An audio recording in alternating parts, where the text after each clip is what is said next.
see a massive advertising bump. And at the end of the day, a lot of Google's focus is on their artificial intelligence, but the money is still made in advertising. Google search, YouTube, and the names that we've seen in this space, like Meta, ended up showing that advertising spend was still absolutely there, and algorithms have actually been able to increase the prices and the amount of ads delivered, like the amount of impressions. So I think on the financials, Google's going to do fine. And I think, honestly, that's what investors need to focus on, less than the actual stock performance. Because just like what we saw in Uber and all of these other names that ended up putting up decent earnings, is that the stock and the actual fundamentals are less correlated now than they've been. But, I'm overall still very bullish on Google.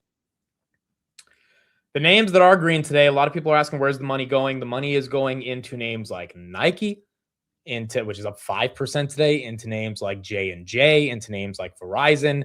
I mean, you're seeing... Do you have a heat map as well? Yeah, I'll pull it up. Verizon's up like 12% in the past couple of days. But what's keeping the S&P afloat, because, a lot of people are saying, how is the S&P not getting decimated, which the S&P is down 0.5%, which realistically is just not that crazy. Yeah. It's your financials, your utilities, your consumer defensives, and your healthcare. Like, honestly, the big names are red, but there's not a lot of red on that space. Yeah. Like, do you have I guess it does break out into sector, but you need to see beverages are doing well, restaurants are doing well, banks are doing well. It's so interesting that the way the market's essentially looking at this is, no matter how good AI is going to get, Coca-Cola is still going to get, like, people are still going to go buy Coke. People are still going to go to McDonald's. That stuff's not selling off at all, of course, right?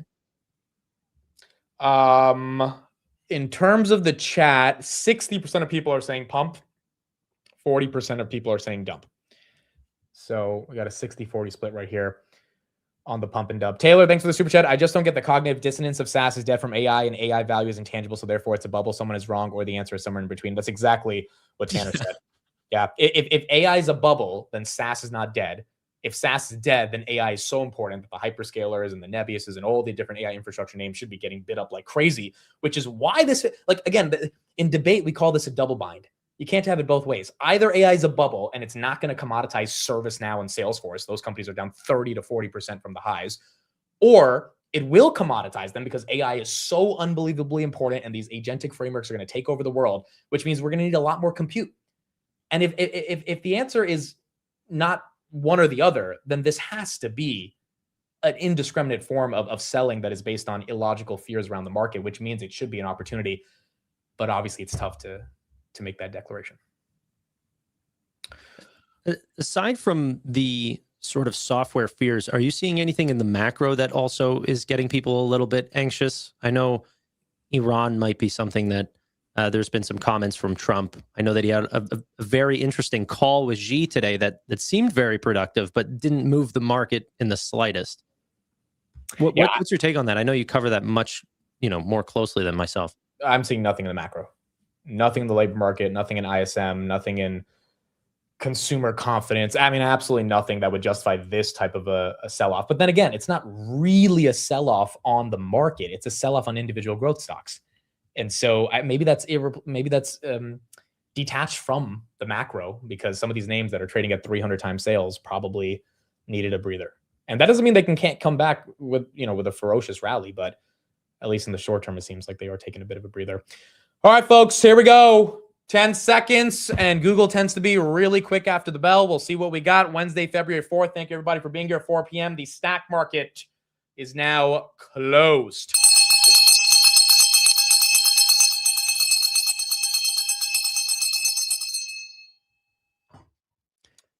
Is that your tie bet bell? That's my tie bet bell. That's what we got. Earnings are Elf, ARM, Snap, Qualcomm, Google, Fluence Energy, Symbotic, and ARM. Put in the chat if you own any of those names. Google tends to be almost immediately after the bell, so I will be looking for it. I know all of us are refreshing the numbers. We're getting some green already. Let's see what we get. Bro, if Google spikes up on earnings, We're saved. I need this, bro. I think most of us are expecting them to have a good quarter. The question is, how good is good enough? Because they would have to break out to all-time highs if they I was really just get it. worried a little bit about the Azure weakness, that potentially if Google Cloud is even remotely in line with numbers, that this could spook Google investors. Correct. That's what happened with Microsoft. Yeah. Yeah. It could hurt Amazon after the bell too. CapEx guidance also, what we're looking, Meta said they're going to do 130 billion. I think Google, it's going to do either that much or a little bit more. So that'll be important for NVIDIA. No numbers yet. Dan, I think Qualcomm, that Microsoft, Qualcomm's up. Yeah, 350 versus 341 on EPS. That's a beat. 12.25 billion versus 12.21 billion. That's a beat. Qualcomm is down 3%. Beat on the top and the bottom for Qualcomm. Symbotic, they beat by 300% on EPS. 2 cents versus negative 1 cent expected. Revenue was 629 versus 622. That's a beat on revenue. Symbotic's up 13%. This is a robotics company, for those that don't know, 32 billion market cap. Symbotic is up. Revenue for them is up 29% year over year. All right, Google's going green. We got 2% on the Googs. We got 2%. 340 we touched. 342. Should get those numbers really quick. Googs is green. The slides are out. For Google? Google's red. Yeah. Google search up 17% year over year in search. 60 billion from YouTube ads. Let's see. Overall revenue was up 18% year over year. Let me see if I can get this broken out. I want to go straight. Street thought they would do 28 billion in the fourth quarter. They did 91 billion. Bro, cloud revenue's up 48%. Oh, that's crazy. 48%. That's crazy. Margin at 30.1%. They are officially by far the fastest hyperscaler in the market. Well, I'll give you guys the reason for why the stock's selling off, unfortunately. Capex is 185 billion for next year. The street thought it would be 120, but unfortunately, the street does not like them spending that much freaking money. So stupid. When you have that kind of cloud growth, why wouldn't you want them to spend that money? It's you think that 40% came out of nowhere? It's the market's stupid. Bro, don't call it 40%. It's 48. You're actually better off calling this 50% growth. Okay, so here are the official numbers. 282 versus 263 on EPS. That's a beat. 113.8 versus 111.4 billion on revenue. That's a beat. Cloud rev 17.6 versus 16.2. Capex Street thought they would do 30. They did 91 billion. That explains Tanner's argument on 48% cloud revenue growth. They obviously spent another 70 billion on Capex. And then 2026 Capex, they're estimating 175 to 185. The Street thought it would be 120. It would not surprise me if we reverse, because of the argument that Capex is good for increased growth, like they're showing the growth from the Capex, but that's a lot of Capex against the Street's expectations. Well, watch. Check NVIDIA real quick. It's probably down. No, it's up 1%. NVIDIA's got to be running on this. NVIDIA How's Broadcom doing? 176. There you go. Broadcom, that's a good proxy as well. Broadcom is up 3%. Wow. Yeah, their TPU's there. But that's so funny, right? The proxies are running, but Google gets... Yeah. That's quite incredible. Let's get some more coverage on this, and then we will get much deeper into these numbers. Oh my gosh, man. Hey, Mel. So shares down more than 6%, even though we've got a beat on the top and bottom line.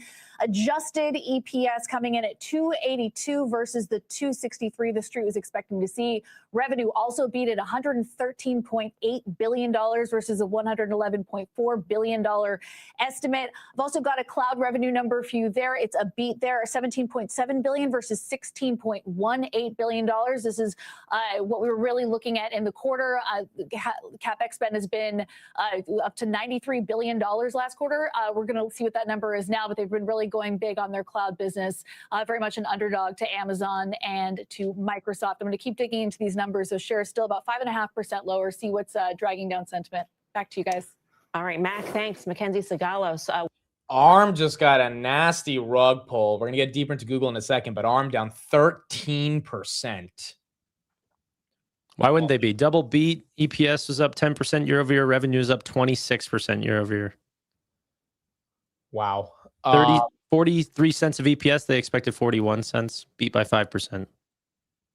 Let's see if there's a Google recovery here. It was down 7. Now it's down 3. Now it's down 2. Maybe that sell-off again was irrational. I mean, it's not like Zuck's where he says he's just going to spend. Like Google just showed crazy cloud growth. Oh, this could clear up on the call as well. If they're just saying like, hey, you know what? This is all going into our cloud customers, external customers, and like we expect actually an increased amount of Google Cloud revenue going forward. Not just an increased amount of revenue, but an increased growth rate like what we've seen. I mean, you have to realize that like this is them buying inventory, right? What do you want them to do? Lululemon sees a massive order for new leggings. You don't want them to buy more leggings. You don't want them to go to the manufacturer and ask for more leggings. Like, what are we talking about? Of course, the capex is going to spike. What happens, Tanner, if they go saying that they see a massive RPO increase because of their partnership with OpenAI? How do you think the market reacts? Yeah. If they say we're spending capex because of OpenAI, that would not be fun. Elf, by the way, they beat by 72% on EPS, 124 versus 70 cents expected. EPS up 68% year over year. Beat by revenue by 6%. EPS up 68%. Revenues up 40%. Elf, people are still buying lipstick. That stock is up 8% on these earnings. Yeah, people in chat are saying, please don't say OpenAI. There used to be a time where that used to be the opposite, right? You get a partnership with OpenAI, your stock used to go up. Now it's the opposite. Google, a couple more stats for you guys. Fourth quarter search, 63 billion versus 61. That's a beat. YouTube ads, 11.38 versus 11.7. That's a miss. Services, 95.8 billion versus 94. That's a beat. Gemini app MAUs 750 million versus 650 million. They added 100 Is this the first quarter they break that down? Did they break that down last quarter? Gemini app? They did on the call, but I think this time they actually are doing it in the presentation. They're doing 10 billion tokens per minute. Neil, Google's down. Yeah, I'm not, honestly, I would be surprised if it was up because everything is going down anyways these days, which is why I'm late because I had to go get drinks to forget about this market. But I don't know. We'll see. I mean, based on what I've just heard, the numbers look fine. Yeah. Are we about to go green? Look at this, Neil. As soon as you join, you can't miss a single earnings call now. Like, yeah. As soon as you join, we go green. Look at that. That is called the couch investing premium, ladies and gentlemen. 1.5. There you go. Back to normal. I just don't understand how you can fade the Mag 7. Like, this is a company that just did 113 billion. Stephen Fiorillo would jump out of his seat if he heard a number like that. Nearly $114 billion, growing at 18% rates in a quarter. Like, that's insane. That's never been done before. Oh man, it's incredible. You are not wrong at all. By the way, Steve told me to tell everybody that everything will be okay. He couldn't make the stream, but yeah. And when you see these types of Google numbers, it's hard to imagine things won't be okay. All right, let's get deeper into some of these numbers, see what we got. Sundar says, we're pleased with our strong Q1 results, which reflected healthy growth and momentum across the business. Underpinning this growth is our unique full stack approach to AI. This quarter was super exciting as we rolled out Gemini 2.5, our most intelligent AI model, which is achieving breakthroughs in performance and extraordinary foundation for future innovation. Search saw continued strong growth, boosted by the engagement we're seeing with features like AI overviews, which now is 1.5 billion users a month. I think I use that literally every day. So that's a big, big product. Driven by YouTube and Google One, we surpassed 270 million paid subscriptions, and cloud grew rapidly with significant demand for our other solutions. Revenue is up 12% year over year. YouTube ads, slight miss, but that is still up. Cloud, again, massive growth, 9.5 they did last quarter. They did 12.2 this quarter. I mean, those are pretty incredible growth rates. They paid your dividends, 2.4 billion, and stock repurchases, 70 billion. Was that even hold on, what the heck was I just looking at? What? Is that the right one? Man, am I seeing Oh this no, right? this is the right one. Sorry. Hey, what is that? That said April, bro. Why did that? Like, dude, I promise. I thought I clicked on. This is what happens when they. Okay, this is the updated one. All right, here's the actual quote.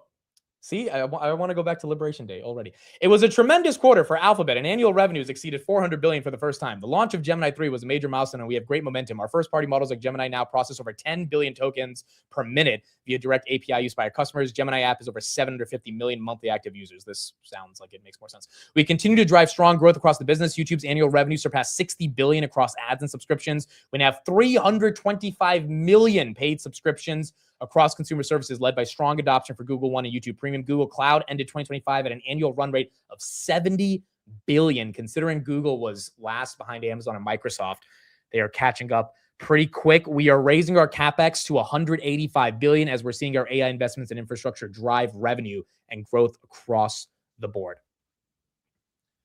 Man, This is the cloud fast- increased 48% year over year with now operating margin of 30.1%. That was 17.5% last year. It's insane. Insane.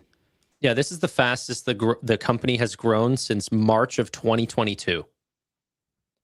Really? Like we're seeing yeah, here I'll put this up. Are you saying overall or cloud in general? Overall, I can take a look at cloud here in a sec. But this is overall growth rates. I have the revenue broken out into each category anyways.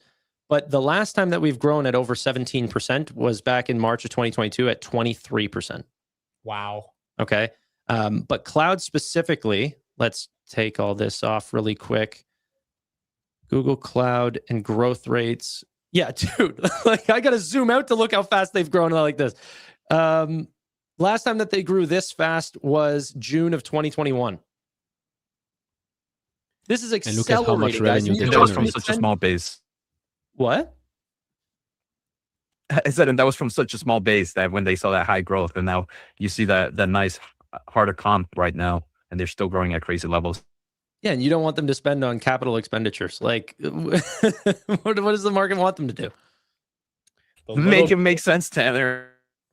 The little green we saw is back to being red. I mean, this is a broader issue with the entire market. It's like, do you love me? Do you not love me? Do you love me? Do you not love me? Like, do you hate SaaS? Do you not hate SaaS? Google, do you want them to spend CapEx or you don't? I mean, imagine they said we're not going to be spending as much CapEx as we thought, and then the cloud revenue growth was still, subpar. It's like they have to spend to be able to put up these numbers. So a lot of this just feels like indiscriminate selling here, or maybe for a different reason. But I think that's why the stock is flat. It's not up or down. Street can't make up their mind right here. Alpha is up 16%. Again, they had a pretty good beat, which was very good. Micron, is that pumping because of this? Micron is up 3% after having a 9% down day. Broadcom up 6%. I almost bought this one today at 305. I didn't pull the trigger, but I almost did.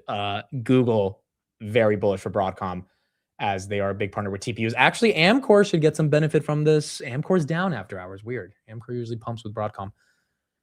Google right here, flat after hours. Qualcomm still down 7%, and then ARM down 7% as well. Also, the margin on Google Cloud here, climbing to the highest rates that they have, it grew by 153%. So they're not just making revenue on this; they're making nice operating income. So do I have a margin here for them? Google Cloud operating margin now at 30%. Look at that. That's a magical chart right there. All right.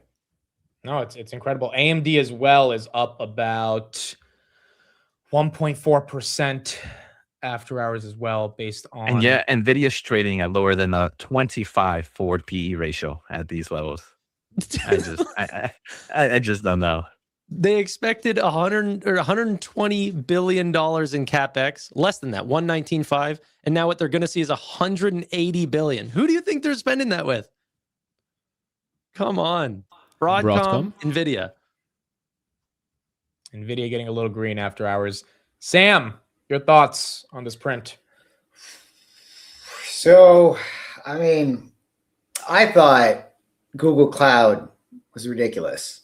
That was 48%, right? Is that the number that I'm seeing? Yeah. Correct.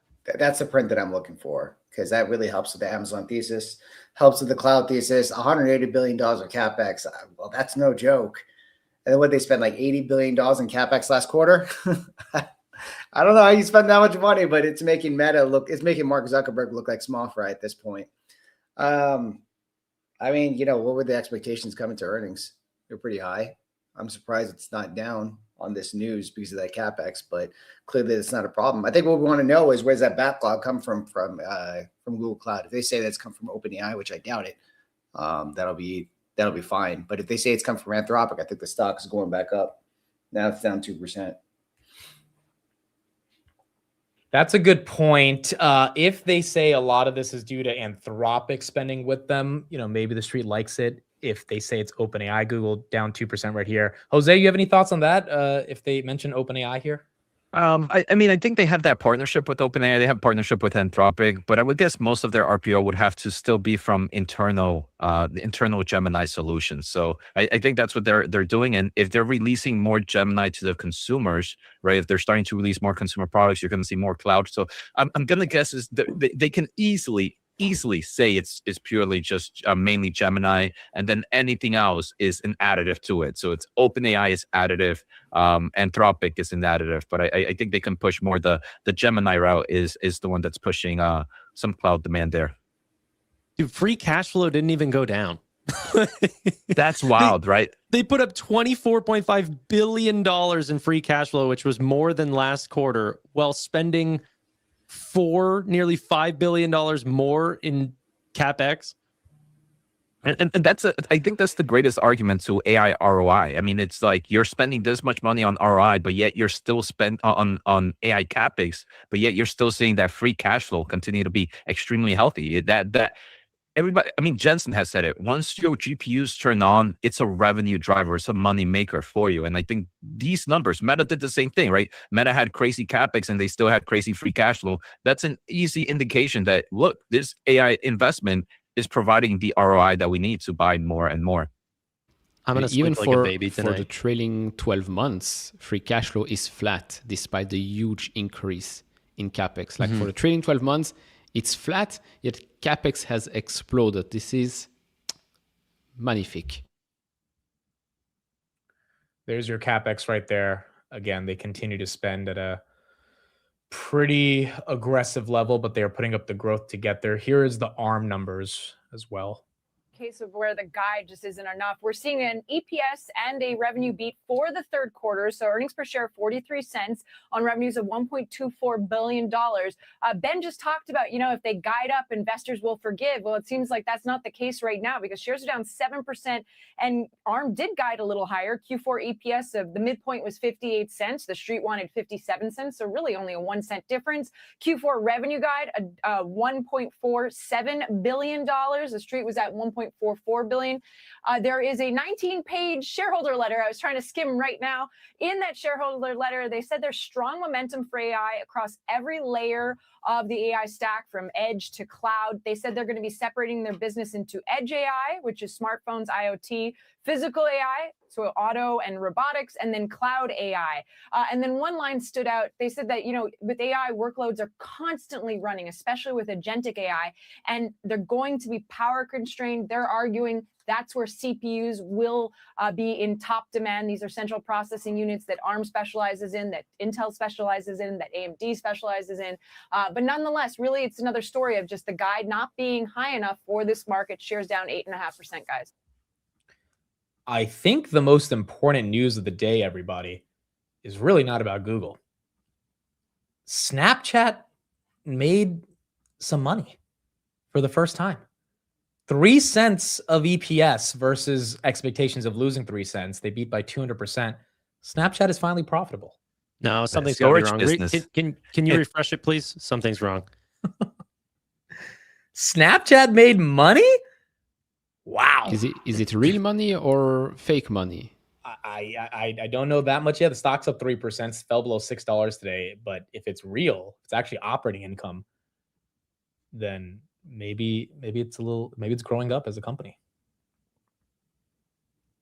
Dude, I can't get over this. This Google, like, employees are going, like, every narrative, you know, they're going to be laying everyone off, and Capex is going to eat away at free cash flow, and growth is going to slow on Google search. Like, I can't believe we were able to get Google at such amazing deals over the last 2 years. It's just, and now I think that same narrative is going to play out across software, but wow, I love this name. Yeah, I mean, this was an incredible quarter. As you can see right here, these are the highlights. 60 billion YouTube, 750 million Gemini users, 17% revenue growth, 10 billion tokens per minute, 325 million paid consumer subscriptions. Back in April, that number was 270 million. And then 70 billion annualized revenue run rate. This should also be really good for Amazon, which is going to be tomorrow. So do they count me as multiple? Like, if I have YouTube Premium and Google One and all of those things, do they count me as multiple users? I would think so if they're independent, unless you buy the package. I think if you buy the package, you'll be one. If not, you count as three. Is there a package that includes YouTube Premium and yes, Google One? Yeah. The AI one. The AI one includes a lot of things. The AI, the $200 per month one includes everything. Okay, well, I'm just getting scammed then, because that's the one I have. So here's the question. Who's buying the dip? Down 3%. I know 3% isn't really a dip, but let's say this opens down 5 or 6% tomorrow. Let's say it gets back to 300. Based on these numbers, is this a Microsoft where, I mean, I took a shot at it at 413. I think some people bought it yesterday. It got to 408 today. Neil, Sam, any of you guys thinking of buying this dip if we see below 300? No, Amazon's probably the better candidate when it comes to buying the cloud dip. Amazon's, I'm bullish Amazon mostly because of AWS, and now it's advertising. Google's got that too. And if we compare PE, forward PE, it's Amazon's cheaper. Just how it is. Is it cheaper on a forward basis? I think they're both 30. No, sorry, not PE. Forward operating cash flow. Yeah, they're both relatively the same at these levels. I mean, I think we would have to see a pretty dramatic dip for a lot of people to get excited about Google, but still, if the street takes them down on these numbers, that would be incredible to see. I mean, Meta went back to pre-earnings prices because why not, right? I mean, why not? I mean, did you discuss what the heck's going on in the market right now? Because it seems like, okay, low can go lower and just everything gets taken down for like zero reasons. Yeah, we talked about it in the beginning. Obviously, the SaaS sell-off is a bit weird. I mean, again, what could Google have done that would have been better than these numbers? Maybe spend less on Capex, but then they couldn't guide the type of revenue growth they're guiding. So at that point, street taking them down on this, I mean, it's almost like they can't win, right? And I think a lot of companies are in this situation right now, which is they're blowing away the quarter, but either they have a high multiple that gets compressed or the street doesn't want to expand their multiple because of some ancillary concern that they seem to have. Here were the earnings, by the way, on Qualcomm, which is also down after hours. Bottom line, posting adjusted EPS of $3.50 on revenues of $12.25 billion. The QCT division, which encompasses hardware, chips, and software, beat expectations, as did their IP business. But you're seeing shares down 6%. And that's because the Q2 guide fell short and memory is to blame. Q2 revenue and EPS had the guidance ranges that fell entirely below consensus. I was able to catch up with Qualcomm CEO who said, quote, memory is going to define the size of the mobile market. Phone makers are just adjusting purchases and inventory based on memory availability and pricing, and smaller manufacturers, especially in China, are going to be impacted by the ability to secure memory. There is a small silver lining, though. Qualcomm is concentrated in premium tier handsets, where the CEO says demand has been, quote, very, very strong, both for Apple modems and within the Android ecosystem. The theory is premium consumers can absorb higher memory prices better than the mass markets. Auto, as well as Internet of Things, also continue to grow, which bodes well for diversification. But you could see the guide right now is really what's hurting shares, down 7%, guys. All right, Christina, thanks. Christina Parts. Memory continues to be the bottleneck.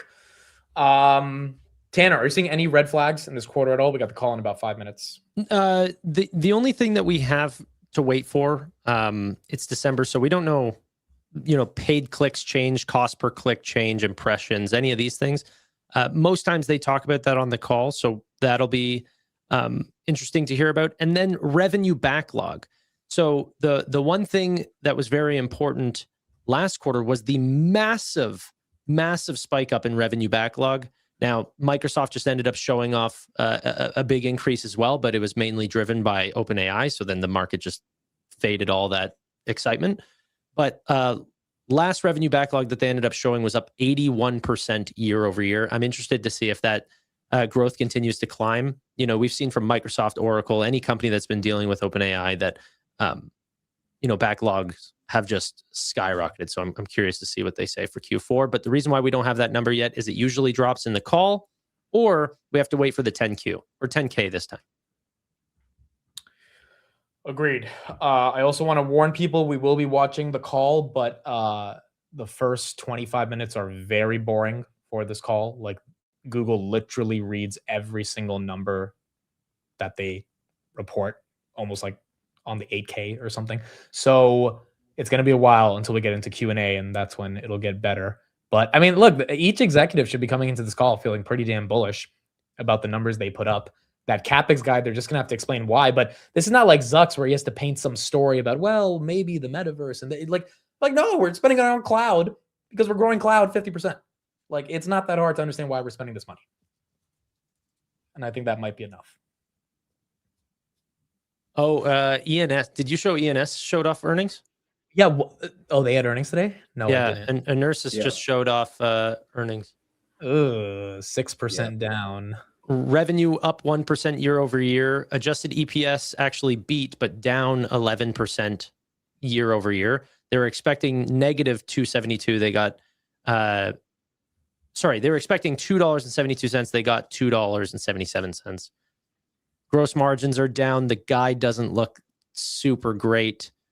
Capital expenditures for full year is looking at about $80 million. This name is a cheap name, trades at 2 times sales. It has had it's up like 120% over the past year. It's part of the energy storage, batteries, grid type of area that people wanted to invest in. But obviously they're not growing that much, right? So that's the risk you take. The story about Enersys is inflecting on accelerating revenue. That's a thesis about it. I mean, you're not buying it for today, and by the time you buy it, when they are accelerating revenue, which they will at some point, then the stock's gonna be much higher. Yeah, the reason why trades are cheap. Yeah, it's the same thing with on semiconductor. The thing is like still not decelerating, but revenue is contracting, but it's going to be accelerating for the next couple of years, and that's a bull case of it. If you wait until then, it's going to be way higher. Agreed. Trying to see some final that we got the call in 2 minutes. Trying to see if there's anything else in the press release that's interesting here. Google now has 96 billion of cash. Honestly, I think the thing that we're not really talking about, but it's probably the most exciting part, is search is growing at 16.7%. This is once again the fastest they've grown since March of 2022 in search. Like, this is their biggest revenue driver, and the growth rate just continues to accelerate. And this was the part that people thought was going to die, like for real. I think that's probably the most significant. I do wonder, Tanner, how they're counting, like when you use an AI model and that AI model goes and does like certain searches. I wonder if how they include or exclude into some of these searches overall, because could that just be inflated due to kind of like when you use ChatGPT or something else, it definitely uses some form of AI search. That's definitely, there's no way we believe that 10 blue links are growing 16% year over year, right? Like, I know they don't break it. It has to be some level of AI in that search revenue. Definitely AI mode and AI overviews is part of that. I don't know if it's for any APIs or anything like this. I don't know if they've confirmed that. But I should say I don't know that. To your point, it's still impressive, right? Because there's still a decent chunk of that PPC, pay-per-click advertising that's still growing at a pretty healthy level. These guys have 126 billion in cash, and they did 132 billion of net income, aka profits, in 2025. I mean, some pretty damn big numbers. But yeah, search is growing. Even if AI searches are included in that entire ecosystem, they're doing 132 billion of cash. And or 132 billion of profits, and I don't think that can necessarily be discounted if we were to see this one go down 5 or 10%. O'Reilly's Auto Parts missed by 1% on EPS. They beat by 1% on revenue. Those are memory prices. Exactly. What's the ticker for that? O'Reilly. Google's U.S. revenue grew by 17% this year, or year over year. Their European and Middle East markets ended up growing at 17.3%. APAC markets grew at 22.2%, and other Americas grew at 20%. O'Reilly is down 7%. O'Reilly's Auto Parts on a slight miss and a slight beat. Okay, I think the call is live. The call is live. Here we go. Got about 25 minutes, and then we'll get Q&A. Reconciliation measures is included in today's earnings press release, which is distributed and available to the public through our investor relations website located at abc.xyz/investor. Our comments will be on year-over-year comparisons unless we state otherwise. And now I'll turn the call over to Sundar. Thanks, Jim. Hi, everyone. Thanks for joining us. It was a tremendous quarter for Alphabet. The launch of Gemini 3 was a major milestone, and we have great momentum. Alphabet annual revenues exceeded $400 billion for the first time. This quarter, search continued to accelerate with revenues growing 17%. YouTube's annual revenues surpassed $60 billion across ads and subscriptions. Cloud significantly accelerated with revenues growing 48%, now on an annual run rate of over $70 billion. Backlog grew by 55% quarter over quarter to $240 billion, representing a wide breadth of customers driven by demand for AI products. We have over 325 million paid subscriptions across consumer services, with strong adoption for Google One and YouTube Premium. In addition, we have sold more than 8 million paid seats of Gemini Enterprise, which we launched just 4 months ago. And our Gemini app now has over 750 million monthly active users. We are also seeing significantly higher engagement per user, especially since the launch of Gemini 3 in December. Overall, we are seeing our AI investments and infrastructure drive revenue and growth across the board. To meet customer demand and capitalize on the growing opportunities ahead of us, our 2026 Capex investments are anticipated to be in the range of $175 to $185 billion. Today, I'll provide an update on our AI progress and then share highlights from Search, Cloud, YouTube, and Waymo. First, AI progress across the full stack. Our unrivaled infrastructure serves as the bedrock of our AI stack. We have the industry's widest variety of compute options. That includes GPUs from our partner NVIDIA, who announced at CES that we'll be among the first to offer their latest Vera Rubin GPU platform, plus our own TPUs that we have been developing for a decade. In December, we announced our intent to acquire Intersect, which provides data center and energy infrastructure solutions. As we scale, we are getting dramatically more efficient.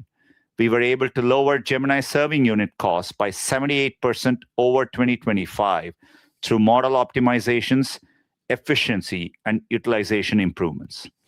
Next, world-class AI research, including models and tooling. We offer the most extensive model portfolio in the world and lead across text, vision, and image-to-video LM Arena leaderboards. Gemini 3 Pro drives the state-of-the-art in reasoning and multimodal understanding.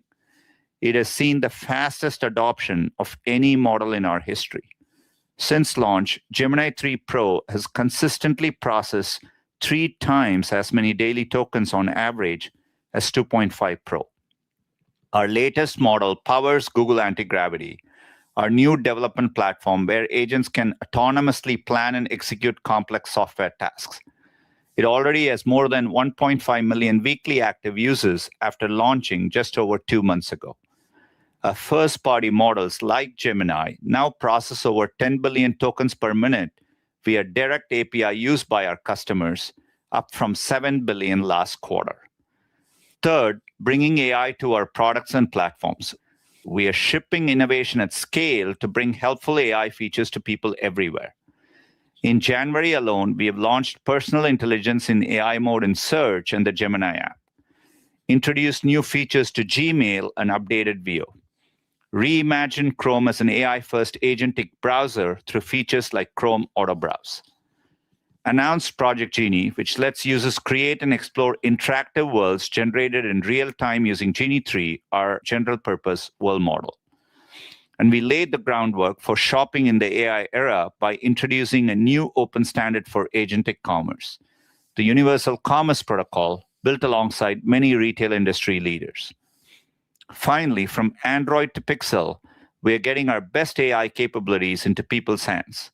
At CES, a range of partners, including Samsung, showcased how they are bringing Gemini to more devices, from XR to the living room and beyond. And to confirm the rumors, we'll be introducing our Pixel 10a to our best ever rated Pixel 10 series very soon. Turning now to key highlights from the quarter, starting with search. Search saw more usage in Q4 than ever before, as AI continues to drive an expansionary moment. We have executed with incredible speed. We shipped over 250 product launches within AI mode and AI overviews just last quarter. We have integrated Gemini 3 directly into AI mode in search. Now search can better understand your query, dive deeper on the web, and generate interactive UI experiences. And last week, we upgraded AI overviews to Gemini 3, giving users a best-in-class AI response at the top of the search results page. We have also made the search experience more cohesive, ensuring the transition from an AI overview to a conversation in AI mode is completely seamless. These new experiences are proving to be more helpful and are driving greater usage. A few highlights. First, once people start using these new experiences, they use them more. In the US, we saw daily AI mode queries per user double since launch, and AI overviews continue to perform very well. Second, people are engaging in longer, more complex sessions. Queries in AI mode are 3 times longer than traditional searches. We are also seeing sessions become more conversational, with a significant portion of queries in AI mode now leading to a follow-up question. Third, people are searching in new ways beyond text. Nearly 1 in 6 AI mode queries are now non-text using voice or images. And Circle to Search is now available on over 580 million Android devices. Next, Google Cloud. Our growth in revenue, operating margin, and backlog highlights the strength of our entire portfolio. 1, we are winning more new customers faster. We exited the year with double the new customer velocity compared to Q1. 2, we are also signing larger customer commitments. The number of deals in 2025 over $1 billion surpassed the previous 3 years combined. And 3, we continue to deepen our relationships with existing customers who are outpacing their initial commitments by over 30%. Nearly 75% of Google Cloud customers have used our vertically optimized AI, from chips to models to AI platforms and enterprise AI agents, which offer superior performance, quality, security, and cost efficiency. These AI customers use 1.8 times as many products as those who do not, enabling us to diversify our product portfolio, deepen customer relationships, and accelerate revenue growth. Our product line has multiple monetization levers spanning infrastructure, platform, and high-margin AI-powered products and services, with 14 product lines, each exceeding $1 billion in annual revenue. We offer leading infrastructure for AI training and inference to our cloud customers, with the industry's widest variety of compute options, from our own 7th-generation Ironwood TPU to the latest NVIDIA GPUs. Our 10-year track record in building our own accelerators with expertise in chips, systems, networking, and software translates to leading power and performance efficiency for large-scale inference and training. Our cloud AI accelerators serve the leading frontier AI labs, capital markets firms like Citadel Securities, enterprises like Mercedes-Benz, and governments for high-performance computing applications. We also offer our leading generative AI models, including Gemini, Imagine, Veo, Chirp, and Lyria to cloud customers.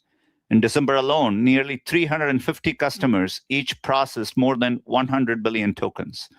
In Q4, revenue from products built on our generative AI models grew nearly 400% year over year, significantly accelerating from the prior quarter. Today, more than 120,000 enterprises use Gemini, including AI unicorns like Lovable and OpenEvidence, and global enterprises like Airbus and Honeywell. 95% of the top 20 and over 80% of the top 100 SaaS companies use Gemini, including Salesforce and Shopify. Gemini is becoming the AI engine for the world's most successful software companies.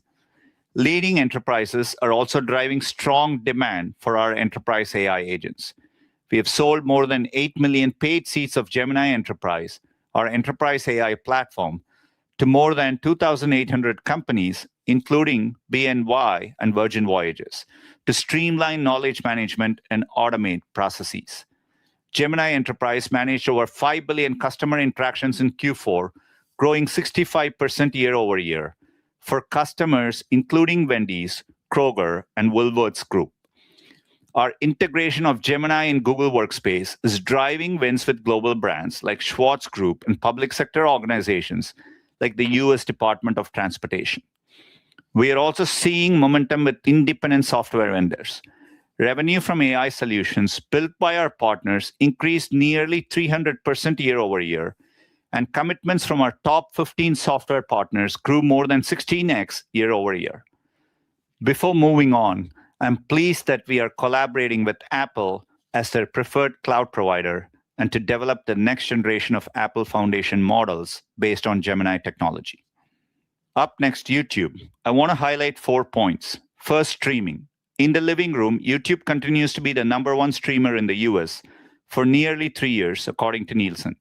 From the NFL to Coachella, YouTube is where people watch today's biggest popular culture moments unfold. Second, subscriptions. We continue to see strong subscription revenue growth across YouTube, particularly YouTube Music Premium. We'll soon launch new YouTube TV plans, bringing more choice and flexibility to subscribers with over 10 genre-specific packages. And the NFL has seen strong NFL Sunday Ticket subscriber growth with YouTube, with the highest paid subscriber number ever in the history of the product. Third, podcasts. To illustrate YouTube's popularity, in October 2025, viewers watched over 700 million hours of podcasts on living room devices, up 75% from just a year prior. And fourth, AI is transforming the YouTube experience for both creators and viewers. On average, every day in December, over 1 million channels used our new AI creation tools to supercharge their creativity. During that same month, more than 20 million viewers used our new Ask tool, powered by Gemini, to learn more about the content they watched. And finally, Waymo.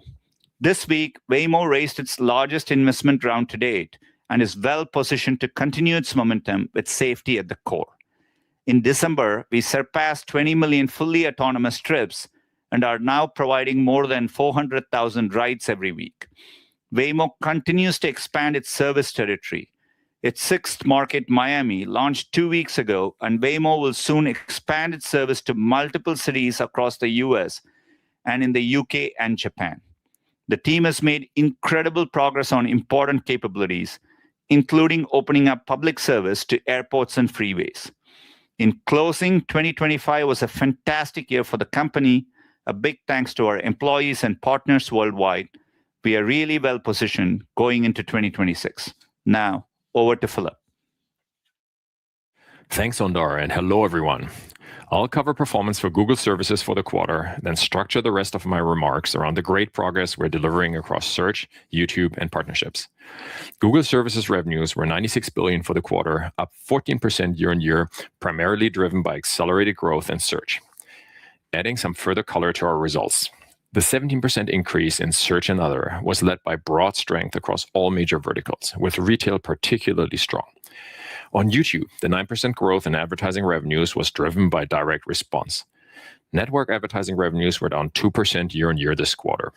Starting with search and other revenues, which delivered over $63 billion in revenue for the quarter. Sundar mentioned the expansionary moment for search. The same is true for ads. We're investing in AI to drive significant improvements across all areas of marketing. We're expanding the entire playing field that advertisers can compete on. AI gives businesses the ability to reach more customers in more places than ever before. Gemini uniquely positions us to bring the transformational benefits of AI to ads in 3 critical areas for our customers: ads quality, advertiser tools, and new AI user experiences. First, ads quality. We've been deploying Gemini models to improve query understanding at a rate of almost a launch per month for the last 2 years. These improvements drive better query matching, ranking, and quality, making search ads even more effective. With Gemini across our ads quality stack, we evaluate relevance with greater accuracy than with previous generations of models. This has significantly improved our ability to systematically deliver more helpful, high-quality ads, contributing to a meaningful reduction in irrelevant ads served. Gemini's understanding of intent has increased our ability to deliver ads on longer, more complex searches that were previously challenging to monetize. Gemini models also have a significant impact on query understanding in non-English languages, expanding opportunities for businesses to scale globally. Second, we're building more agentic actions into our advertiser tools. Businesses can now leverage Gemini in conversational experiences within Ads and Analytics Advisor to identify and run recommended actions such as generating new campaigns. Advertisers use Gemini as a real-time partner to assemble creatives. In Q4 alone, they used Gemini to create nearly 70 million creative assets via text customization in AI Max and PMax. For instance, Aritzia, Canada's premier fashion house, used AI Max to find new high-value customers that traditional strategies miss, delivering an 80% incremental uplift in conversion value for Q4. L'Oreal, one of the first alpha testers, used AI Max in 2025 across 800 unique campaigns in 23 countries and 30 brands. AI Max enabled the L'Oreal Group to maximize its presence across the full consumer journey, fuel its consumer growth, and increase revenue for DTC brands like NYX by 23%. The third area is how we monetize new AI user experiences in search. We have significantly increased our focus on AI mode and are in the early stages of experimenting with AI mode monetization, like testing ads below the AI response, with more underway.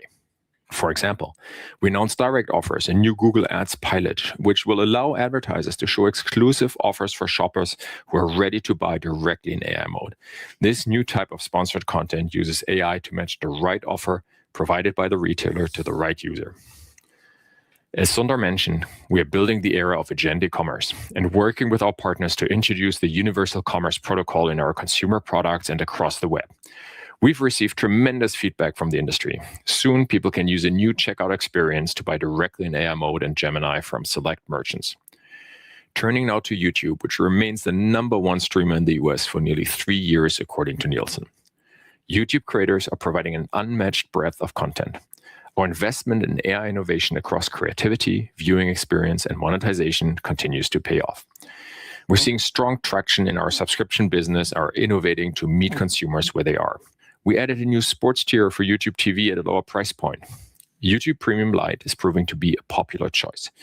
And we continue to deliver strong year-on-year growth across YouTube subscriptions, particularly YouTube Music and Premium. Looking at monetization across YouTube, momentum continues in Shorts and the living room. Shorts now averages over 200 billion daily views, and as we've shared before, in a number of countries, Shorts earns more revenue per watch hour than traditional in-stream on YouTube, including the US. The retail vertical continues to grow, fueled by smaller advertisers increasingly adopting demand gen. Likewise, direct response continues to benefit from the momentum we're seeing with small and medium-sized advertisers.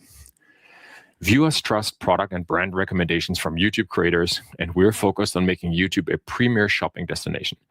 Innovations like shoppable ad formats are improving advertiser return on investment. During Cyber 5, advertisers piloted shoppable mastheads, a new interactive ad format where viewers browse products and send links to their phones for an easy shopping experience. On brands, our Creator Partnership Hub makes it easier for brands to find creators and develop campaigns. This holiday season, brands like JCPenney, Old Navy, and Target work with creators for their holiday campaigns. Mattel partnered with 8 top YouTube creators to reach families during the peak holiday shopping season in a campaign that helped drive a 25% increase in search volume for Uno. As always, I wrap with the progress we're seeing across partnerships, where customers tap into the strength and breadth of Google's products to accelerate their transformation. I would start by joining Sundar in saying how pleased I am that we are collaborating with Apple as their preferred cloud provider and to develop the next generation of Apple Foundation models based on Gemini technology. We partnered with Reliance Jio to provide over 500 million consumers with an 18-month free trial of our Gemini suite of products and 2 terabyte of cloud storage. Reliance Enterprise customers will also get access to Google Cloud's Gemini Enterprise and TPUs, bringing the best of Google AI to every employee and workflow. The Home Depot is applying Google AI across the board, from cloud tools to AI-powered ads, and YouTube creator partnerships that connect with the next generation of doers. Their investments in PMax and YouTube creator partnerships have resulted in double-digit increase in ad clicks and visits. In closing, I'd like to thank Googlers everywhere for their contributions to our success, and as always, to our customers and partners for their continued trust. Anat, over to you. Thank you, Philip. My comments will focus on year-over-year comparisons for the fourth quarter, unless I state otherwise. I will start with results at the Alphabet level, and will then cover our segment results. I'll end with some commentary on our outlook for the first quarter and full year 2026. 2025 was a strong year of innovation and execution for Alphabet. These efforts, combined with our investments in AI, drove meaningful results across the business. For the full year 2025, Alphabet consolidated revenues were $403 billion, up 15% on a reported and constant currency basis. Moving to Q4 performance, we delivered strong growth in the fourth quarter. Consolidated revenues reached $113.8 billion, up 18%, or 17% in constant currency, and was driven by an acceleration in search and cloud revenues. Turning to costs and expenses, we reported a $2.1 billion stock-based compensation charge due to an increase in Waymo's valuation related to the investment round was announced on Monday. The vast majority of the charge was reflected in R&D expenses. Total cost of revenue was $45.8 billion, up 13%. Tech was $16.6 billion, up 12%. Other cost of revenues was $29.2 billion, up 13%, with the increase primarily driven by depreciation associated with the deployment of our technical infrastructure, content acquisition costs largely for YouTube, and other technical infrastructure operations costs. Total operating expenses were up 29% to $32.1 billion. R&D expense increased by 42%, driven by compensation and depreciation. The increase in compensation was due to the Waymo charge and investment in AI talent.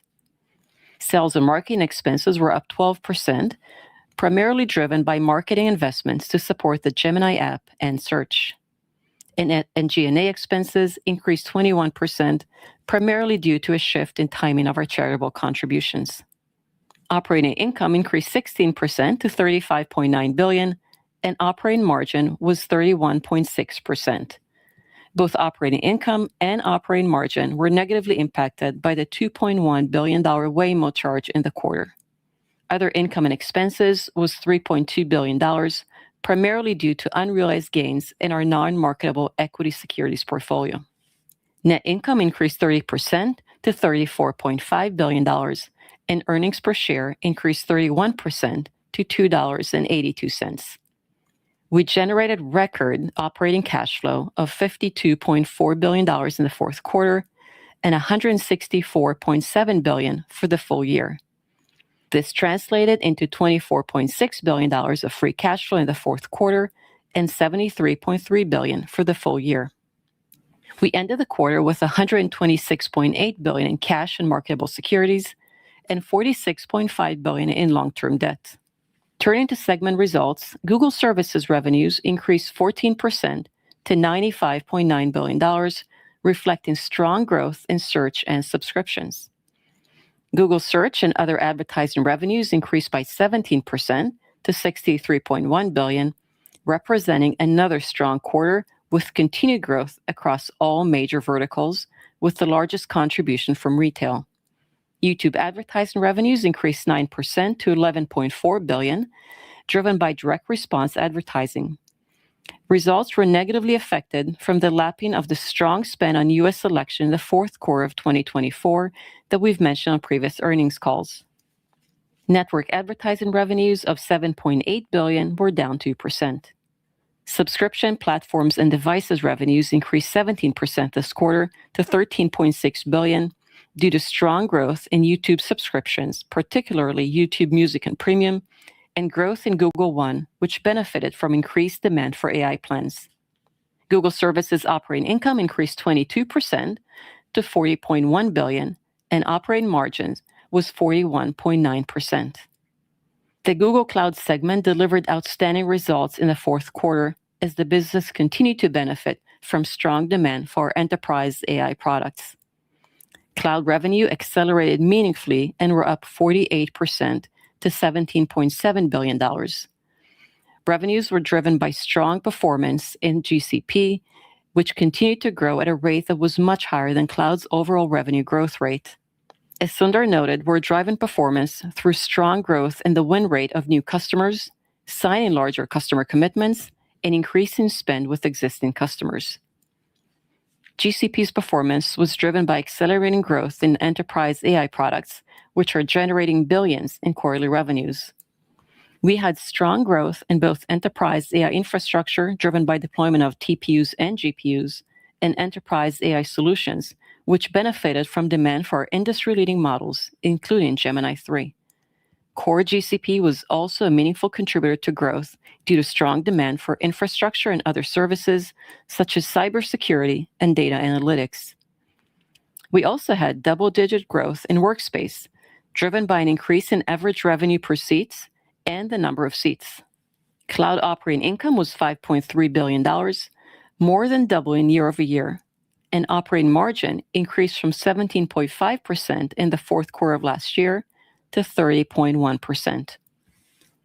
Google Cloud's backlog increased 55% sequentially and more than doubled year over year, reaching $240 billion at the end of the fourth quarter.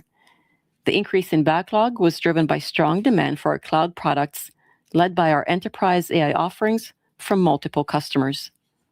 In other bets, revenues were $370 million, and operating loss was $3.6 billion, reflecting the $2.1 billion Waymo charge I mentioned earlier. We allocate resources in other bets to businesses like Waymo, where we see meaningful opportunities to create value. Alphabet funded a significant portion of the $16 billion investment round that Waymo announced on Monday, which will allow the business to accelerate its global expansion. Capex was $27.9 billion for the fourth quarter and $91.4 billion for the full year, in line with our expectation.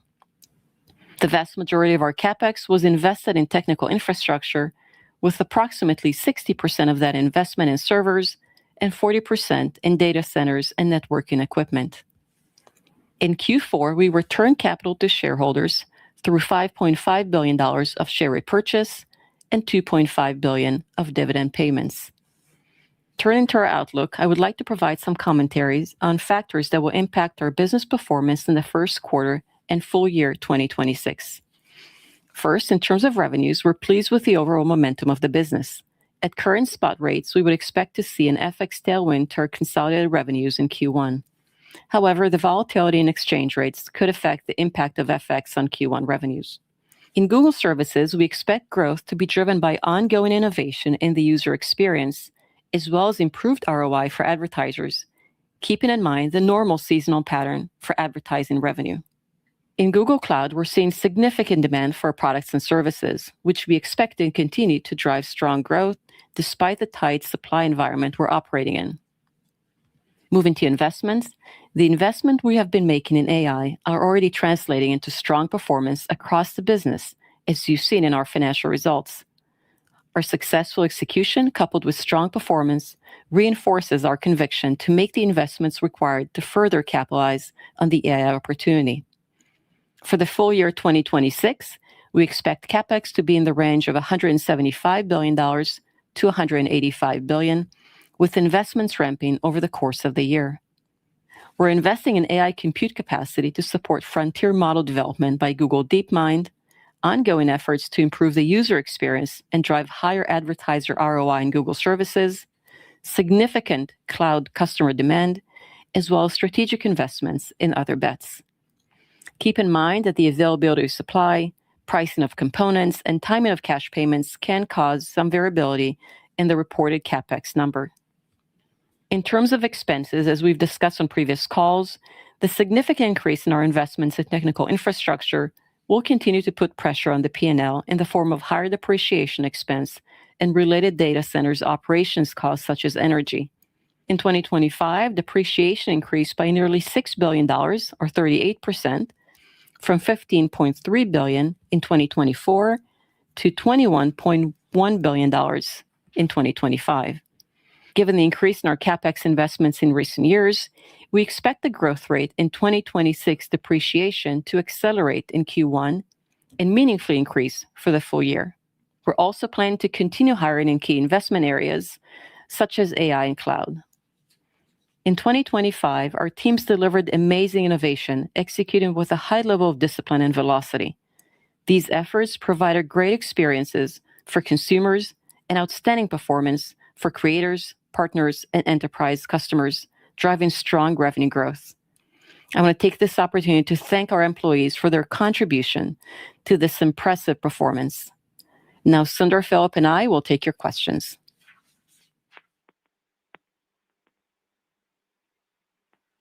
Thank you.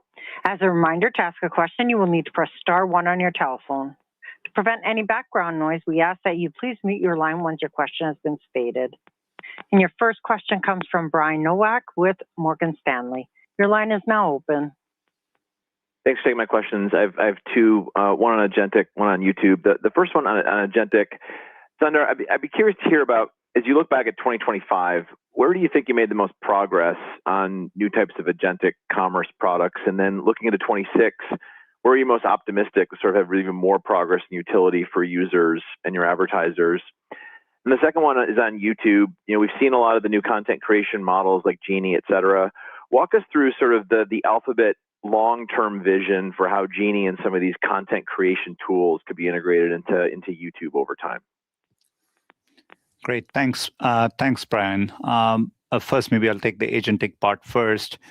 You know, I definitely think 25 was more about laying the foundation, you know, getting the models to start being more robust in agentic use cases. And, you know, obviously coding is the area where, you know, the progress was the most felt. In areas like commerce, I think we spent the year working with the ecosystem to develop the underlying protocol that's going to be needed for this agentic world. So I think the launch of Universal Commerce Protocol at NRF in January with a bunch of partners, founding partners, I think has been super well received. So I'm excited now that we've laid the foundation of interoperability on which agentic commerce can work.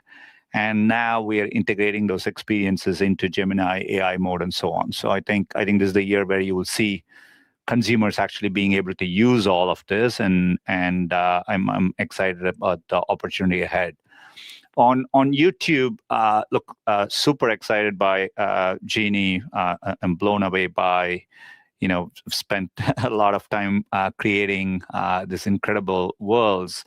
I think it's going to have a wide level of applicability. I think area where we shine in general is multimodality and representing the real world. And I think Genie is a further step in that direction in terms of building world models. All the innovation we are doing, be it our Imagine, Veo, Lyria, Genie, all that work we bring into our products and to our cloud customers. And YouTube is going to be a natural place for creators. We are going to keep incorporating these tools. Already creators are responding by adopting these, but we do want to put creators at the center of the experience. And that's very, very important to us. So it's for us making sure YouTube is a voice for creator expression is the foundation by which we will approach this. Great. Thanks, Sundar. Your next question comes from Eric Sheridan with Goldman Sachs. Your line is now open. Thanks so much for taking the question. Two, if I could. Over the last couple of earnings calls, we've talked a lot about imbalances between demand and capacity for AI, both internally and externally.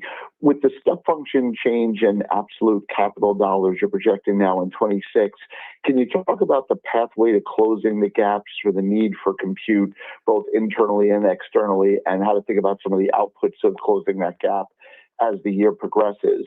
And again, the second part would be against that level of spend that you're now projecting for 26. How do you think about continuing to find operating efficiencies inside the business to fund those growth investments as well? Thank you. Thanks, Eric. You are right, and we've been supply constrained even as we've been ramping up our capacity. Obviously, our Capex spend this year is an eye towards the future, and you have to keep in mind some of the time horizons are increasing in the supply chain, etc. So we are constantly planning for the long term and working towards that. And obviously, how we close the gap this year is a function of what we have done in the prior years, right? And so there is that time delay to keep in mind. I expect, the demand we are seeing across the board, across our services, what we need to invest for future work for Google DeepMind, as well as for cloud, I think is exceptionally strong. And so I do expect to go through the year in a supply-constrained way. And maybe Anat can touch on the second part. Sure. Thanks, Eric, for the question. I've mentioned on one of the previous earnings call our approach to how we look at efficiency and productivity. And we don't view this as an episodic one-time project or effort, but rather how we run the business on a regular basis and always seek additional opportunities to drive efficiency across the business. And certainly with the demand we're seeing, whether it's from external customers or across the organization, the more capital we can free up within the organization to invest, the better we can turn this flywheel of making investments to drive future growth. And we're doing this across the organization, whether it's within our technical infrastructure. Certainly when we invest at these amounts, we look at how we can ensure that we are the most efficient with every dollar that goes towards our technical infrastructure. There are scientific innovation that are part of that process. Technical innovation, as you know, and we've mentioned before, we primarily focus on construction of our own data centers. We do partner with some external parties on lease on occasion, but most of our data center we construct ourselves, and we ensure that we do it in the most efficient way, in a way that matches our workloads and our needs. We look at coding productivity that Sundar mentioned in the past. About 50% of our codes are written by agents, coding agents, which are then reviewed by our own engineers. But certainly it helps our engineers do more, move faster with the current footprint. We look at how we run the business across the organization. So using AI within the business to drive daily operations. It can be all the way from the engineering team to small teams within our back office. Even within my finance team, for example, we deployed agents within our treasury organization. We're deploying agents within how we pay and reconcile invoice, et cetera. So there are opportunities across the business that we evaluate on a regular basis to ensure we can free up more of that capacity to invest in our future.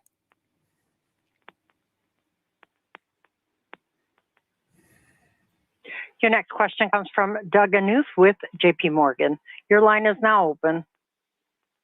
Thanks for taking questions. I have two.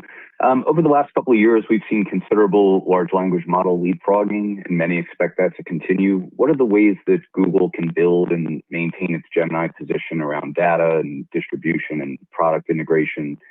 And then how should we think about the potential for TPUs to move outside of Google Cloud and into external data centers and develop as an incremental revenue stream? Thank you. Doug, look, I think the LLM frontier, it's been an exciting trajectory, and I think 2026 will continue to show that progress. we're obviously improving these models across many paradigms, right? On pre-training, post-training, test time compute, and so on. And we are bringing multimodal models into the picture. We are bringing agentic capabilities. The coding area is showing a lot of progress, and obviously integrating all of this together and offering a great customer experience through our products as well as through our APIs to our cloud customers. To me, feels like there's a lot of headroom ahead. And as you've seen our trajectory over the past 2 years in terms of how we've been making progress, I think we are in a very, very a relentless innovation cadence, and I think we are confident about maintaining that momentum as we go through 26.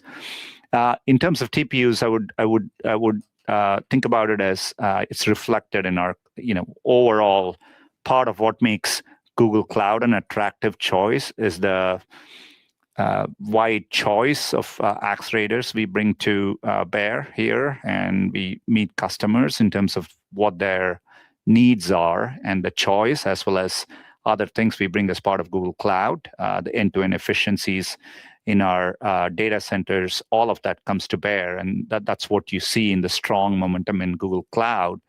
And given the overall investment we are making, we expect to be able to drive that momentum there. So that's how I would think about it. Thank you, Sundar. Your next question comes from Mark Mahaney with Evercore. Your line is now open.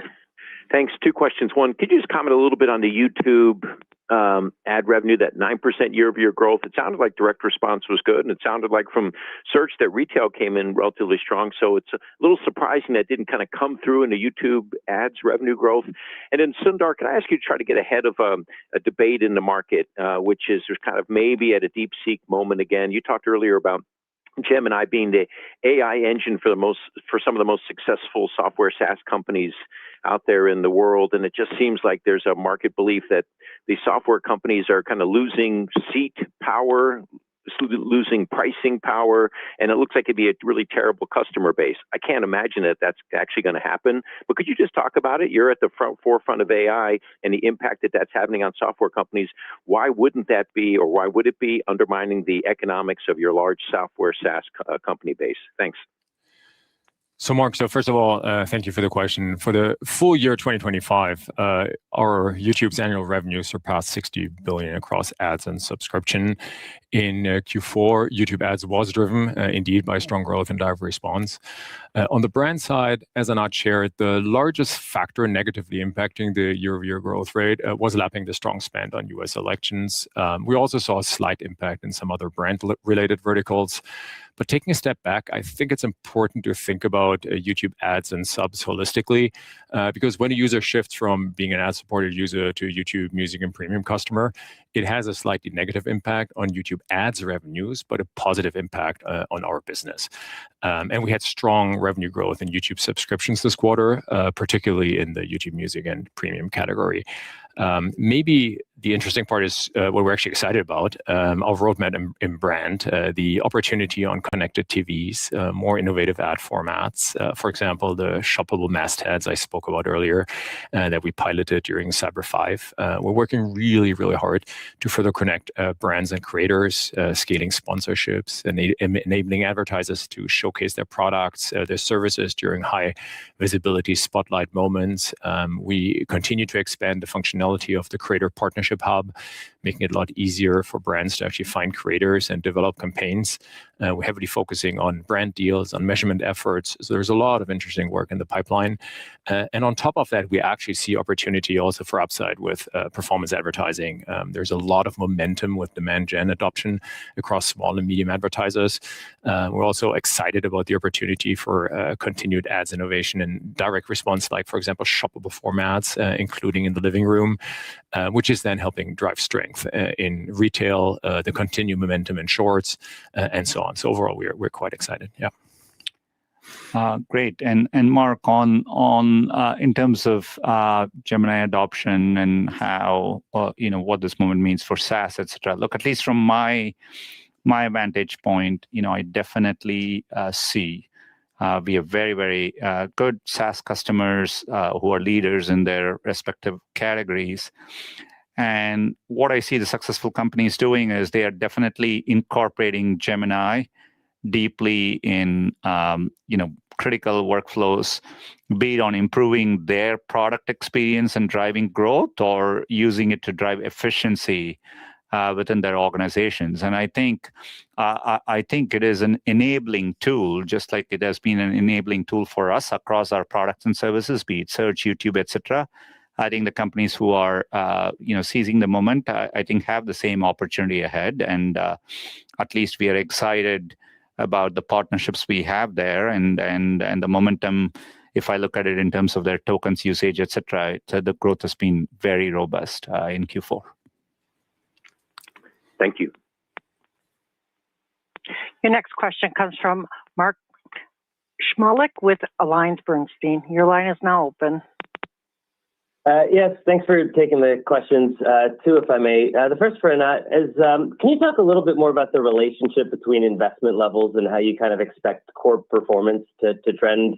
Is there like an operating income or a free cash flow objective that you solve towards, or how do you think about greenlighting resources and projects? And then the second question is for all of you. A year ago, we probably could have guessed the answer to this question. But given where we are today, for each of you, what keeps you up at night here as you think about the Google story and what's next? Thanks. Thanks, Mark. Let me start with a question on the investment framework, and it's an important one, and as you can imagine, an important one for us as well.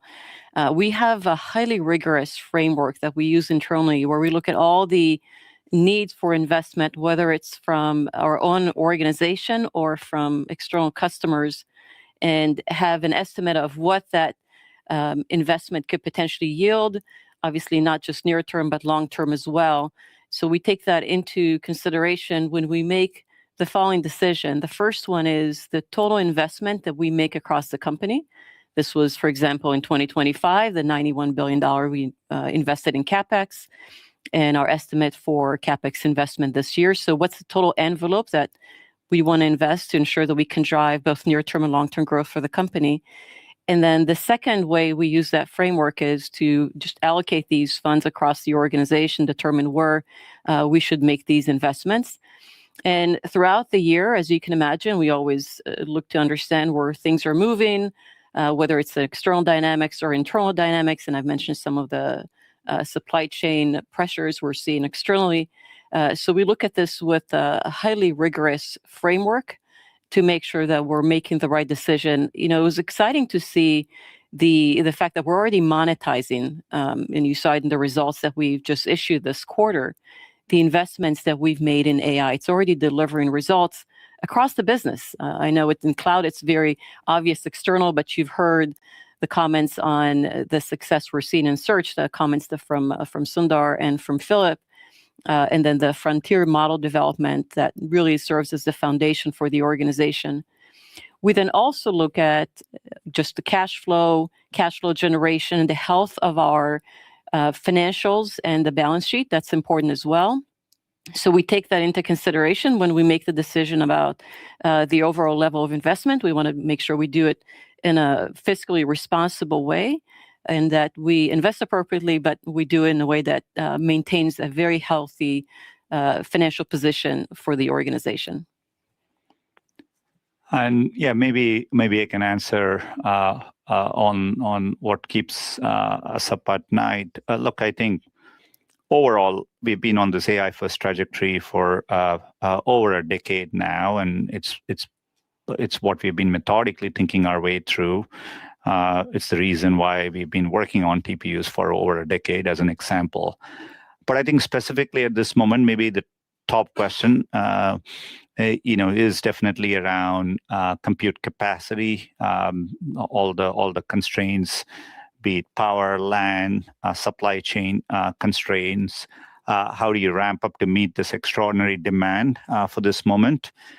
get our investments right for the long term, and do it all in a way that we are driving efficiencies and doing it in a world-class way. And so that's where I think we are meeting the moment well, and but it's definitely an area where I'm spending a lot of time on.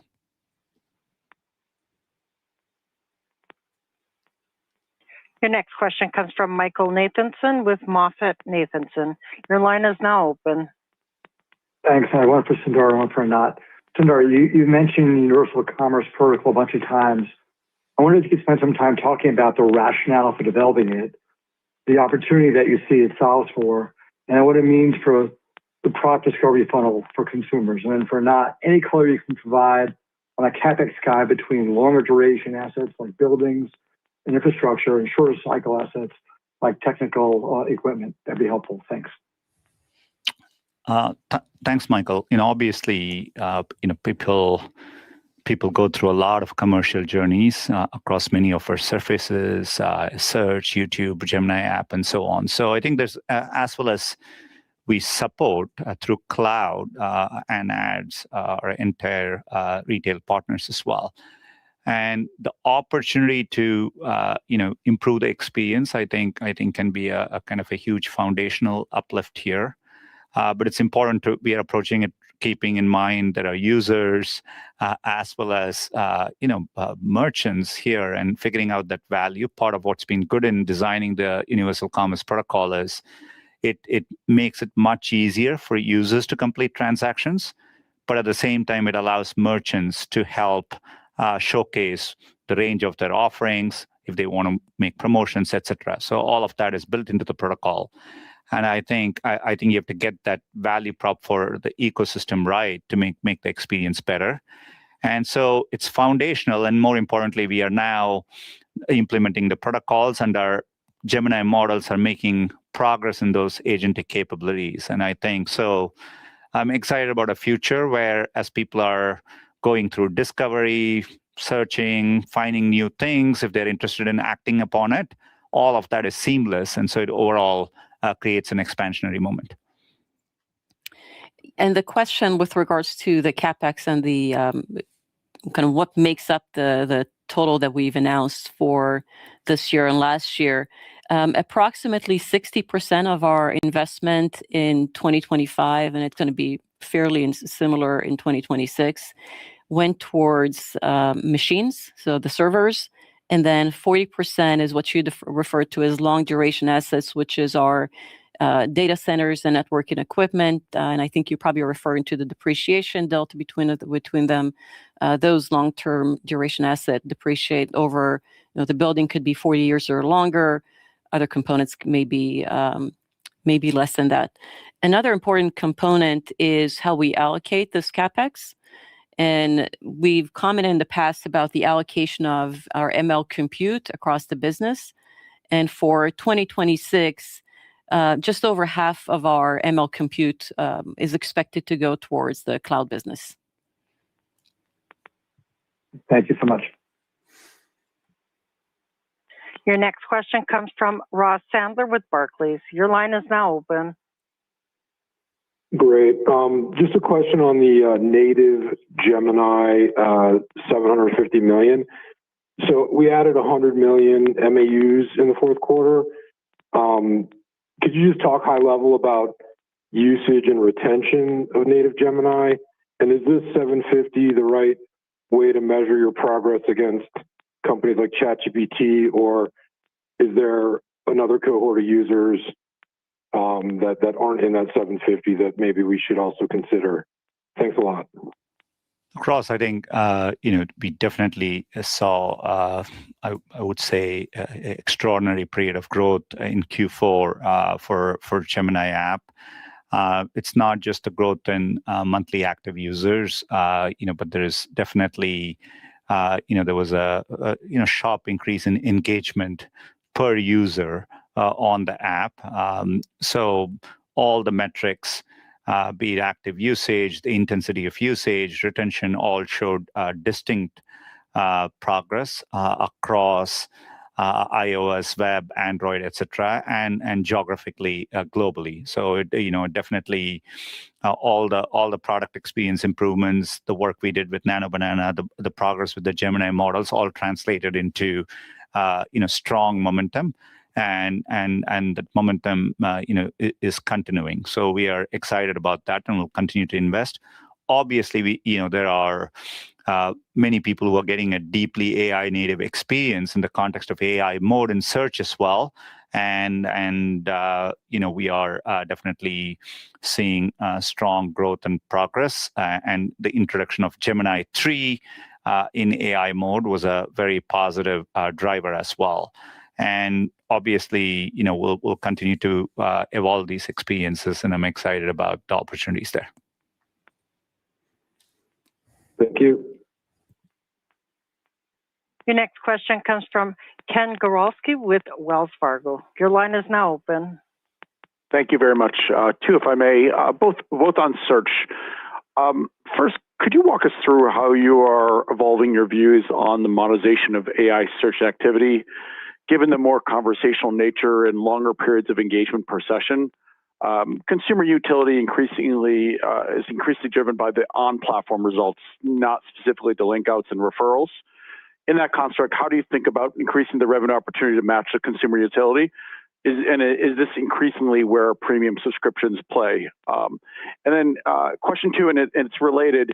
As you think about partnerships such as the new Apple partnership on Siri, how do you think about the right way to align for success with those partners? Previously, as disclosed in the DOJ documents, et cetera, it was a revenue share relationship. But now, if you think about the utility that you're driving through AI search and through Gemini on those platforms, it may be less related to the actual search, quote unquote, search revenue. Could you just talk a little bit about how you align with partners for success there? Thank you. So first of all, it may be worthwhile to say that the acceleration we saw in search was not due to a single driver, but was really the result of many different parts of our business showing strength and working well together. And maybe I quickly add the vertical perspective: retail, finance, health drove actually the greatest contribution to search revenue, though nearly every major vertical actually accelerated in Q4. More specifically to your question, the ongoing innovation is, as you know, core to what we do, and the enhancements to the user and the advertiser experience really continue to drive our performance. And we make hundreds of these changes every quarter. We see AI overviews and AI mode continue to drive greater search usage and growth in overall queries, including important and commercial queries. Gemini-based improvements in search ads help us better match queries and craft creatives for advertisers. I talked about the understanding of intent and how this has significantly expanded our ability to deliver ads on longer and more complex searches that were frankly previously difficult to monetize. AI Max, for example, is already used by hundreds of thousands of advertisers and continues to unlock billions of net new queries in that sense. We see strength with SMB advertisers expanding their budgets and adopting automation tools, leading to better ROI. On the creative side, we're using Gemini to generate millions of creative assets via text customization in AI Max and PMax, and so on. So we're very pleased with what we're seeing here.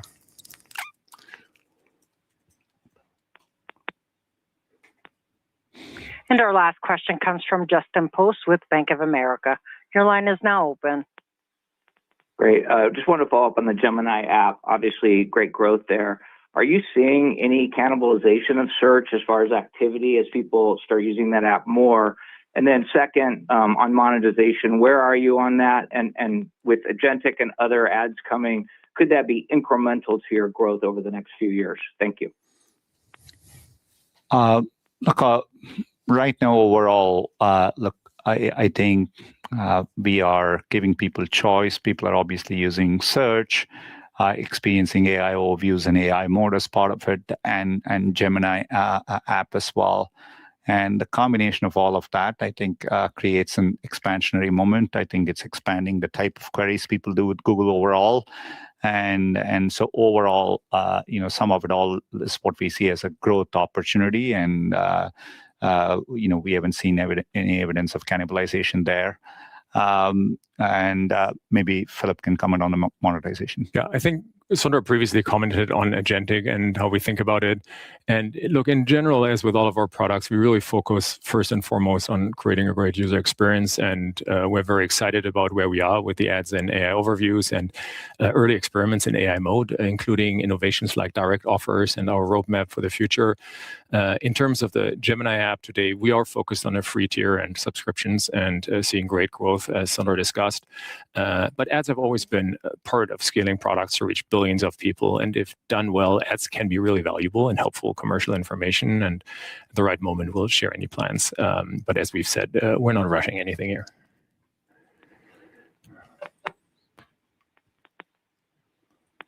Thank you. And that concludes our question and answer session for today. I'd like to turn the conference back over to Jim Friedland for any further remarks. You don't want any further remarks? I mean, the further remarks are just like legal things, right? Well, I mean, I don't know. Let me go back. Anthony Noto sometimes wraps it up with a, hey, let's see, fresh horses. Thanks everyone for joining us today. We look forward to speaking with you again on our first quarter 2026 call. Okay, dude. Not all the time. Okay. Are you happy, Tanner? Those are your...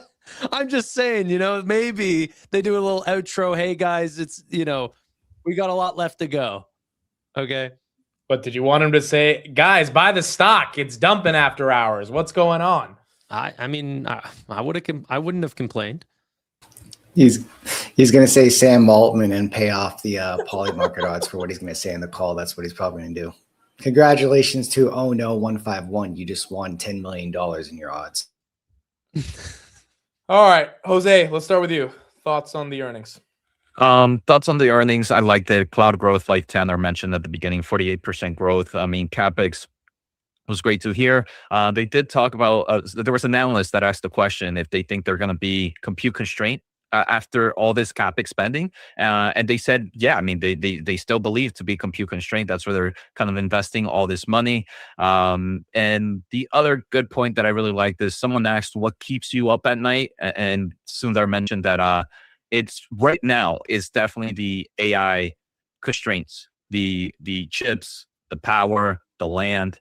That's what's keeping him up at night, to make sure he's able to continue to invest and be able to provide an efficient plan for both Google as a business and obviously for the shareholders.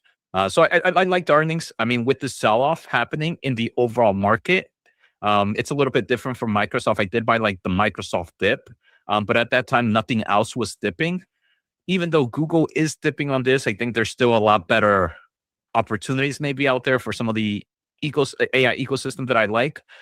So this just confirms that thought process that I have. Like, AI stocks are selling offshore, but it doesn't make sense. Everybody's telling me that AI is what's keeping them up at night because they can't spend enough money.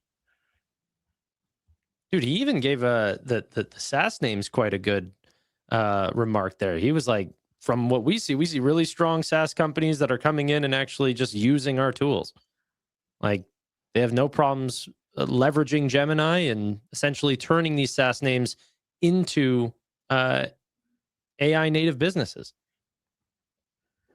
Tanner, what did you think of the call? I mean, I think every answer they gave to the questions justified the Capex spend and continued to explain the extent of the business opportunity here. But do you think there was any missed opportunities or something they needed to do a bit better on? No, I was pretty happy with the call. They highlighted Waymo. They talked a lot about NVIDIA and how they said they'll be first to get the Vera Rubin chips as well. Capex is highly needed, and they're seeing customers that are just with an insatiable demand. There was a part, I didn't have the transcript in front of me, but I heard something along the lines of like 1/3 of their AI searches are not even text-based. Something crazy like that. I thought that was an interesting stat. That might Say be that more. Again? I think you're right. I'm forgetting exactly how they described it, but you're right. They were trying to say they have a diversified view of how people are using Google search. at this moment. Yeah. So the number of deals in 2025 over $1 billion surpassed the previous 3 years combined. We're winning more new customers faster, and we exited this year with double the new customer velocity compared to Q1. Okay, 1/6 is more reasonable. Voice or image. Yeah.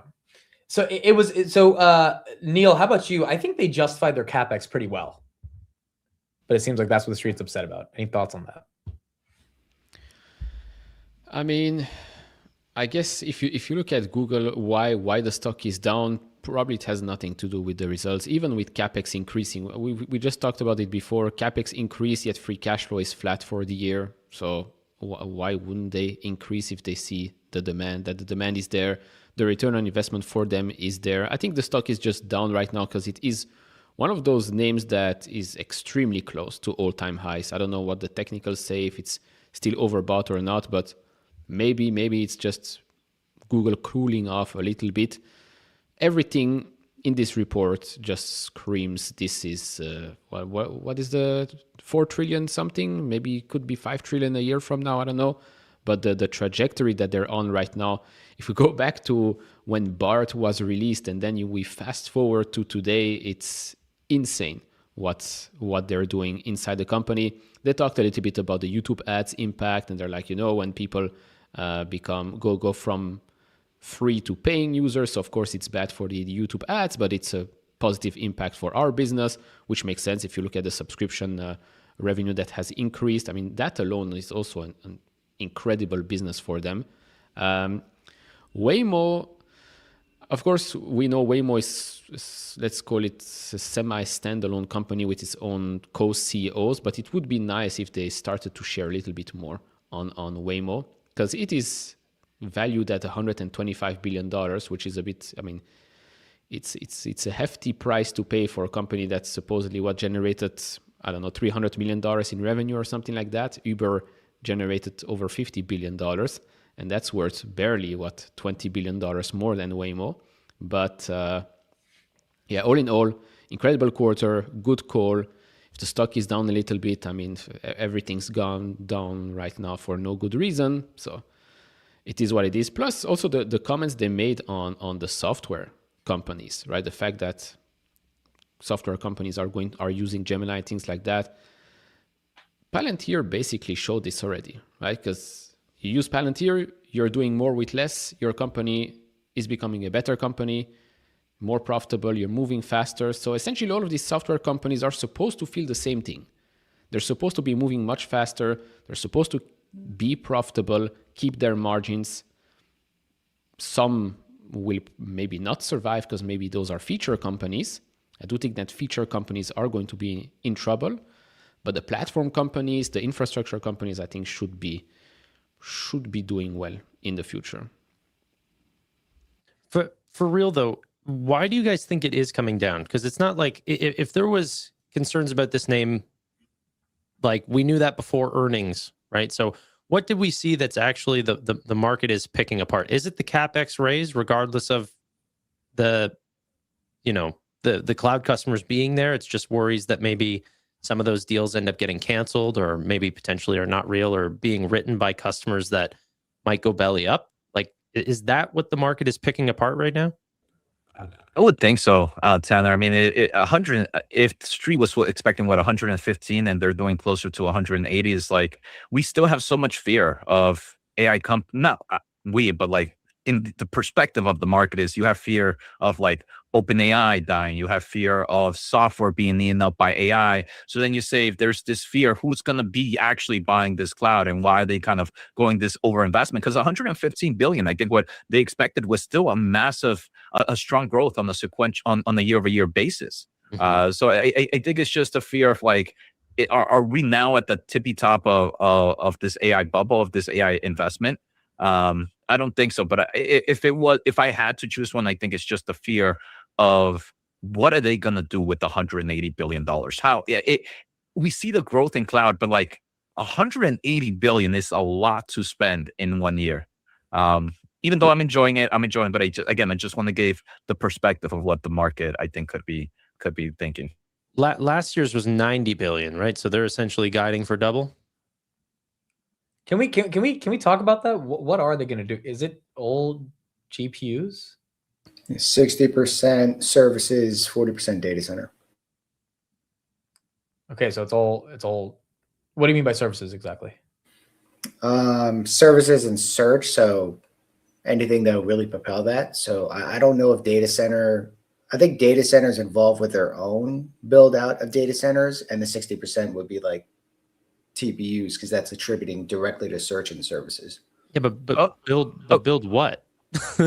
Okay, so it seems like that's how they're going to break it down. Like the servers and data machines. centers. Yeah, 60% is going to go for like their core search business, and the 40% is going to go for their Google Cloud business. So that's how they're breaking it up first.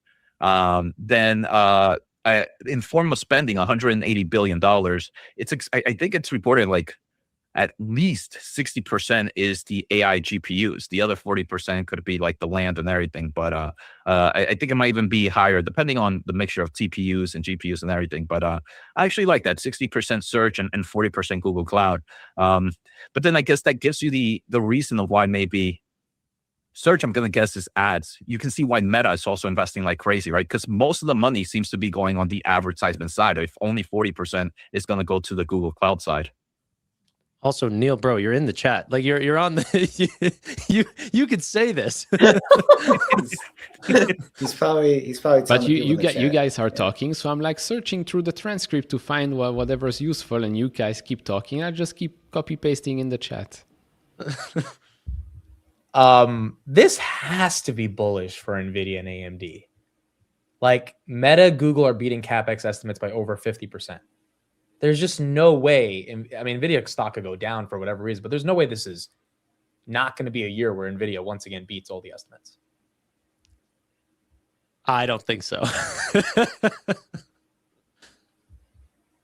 I mean, Supermicro reported earnings yesterday with $12 billion in revenue. Obviously, gross margin sucks for them, but it's just an indication of the AI servers that were shipped this quarter. Microsoft, their Capex just sequentially, I think, grew by like 70-80%. This past quarter, they did $30 billion. I don't know. Make it understand why the stock market, why AI stocks are down. I don't get it. Wait. Supermicro reported $12 billion in revenue in one quarter? Yeah, and yesterday they reported 12 billion. Yeah. I've never had my portfolio go down so much, but me feel so rich based on this NVIDIA news. I feel like I've made all the right calls, yet my portfolio is burning alive. We'll see how it plays out by the end of 2026, I guess.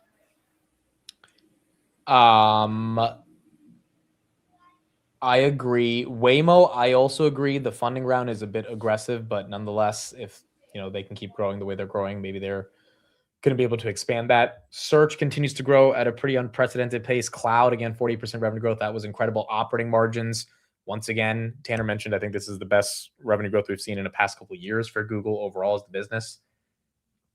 To answer your question, Tanner, I think the stock is down because everything took a beating today. And it's just, and it kind of scares me for Amazon tomorrow because I think they're going to crush it. But I mean, how much do you need to crush at this point for the market to even kind of give you a little momentum? If 48% cloud growth is not enough, then I don't know what is. Yeah. Sam, any thoughts on the quarter? I mean, great numbers as usual, but I think the real issue here is Warsh. If he ends quantitative easing, that's tightened fiscal policy. It's tightened liquidity in the system. And that's a lot of money not being lent out. And ultimately, high debt companies get hit first. I think that's like the biggest issue in all of this. Like, obviously, AI is not an issue. That's something that's going to be regressing for decades. And even Trump's deal with or talk with Xi Jinping this morning, like, market just sold it off.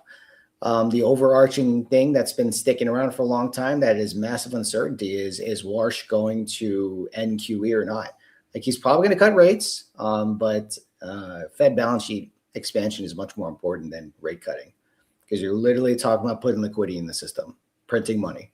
And you turn off that money printer, I don't care how good of a company you are, you're going to go down. Way to Yeah, put cold water on the party.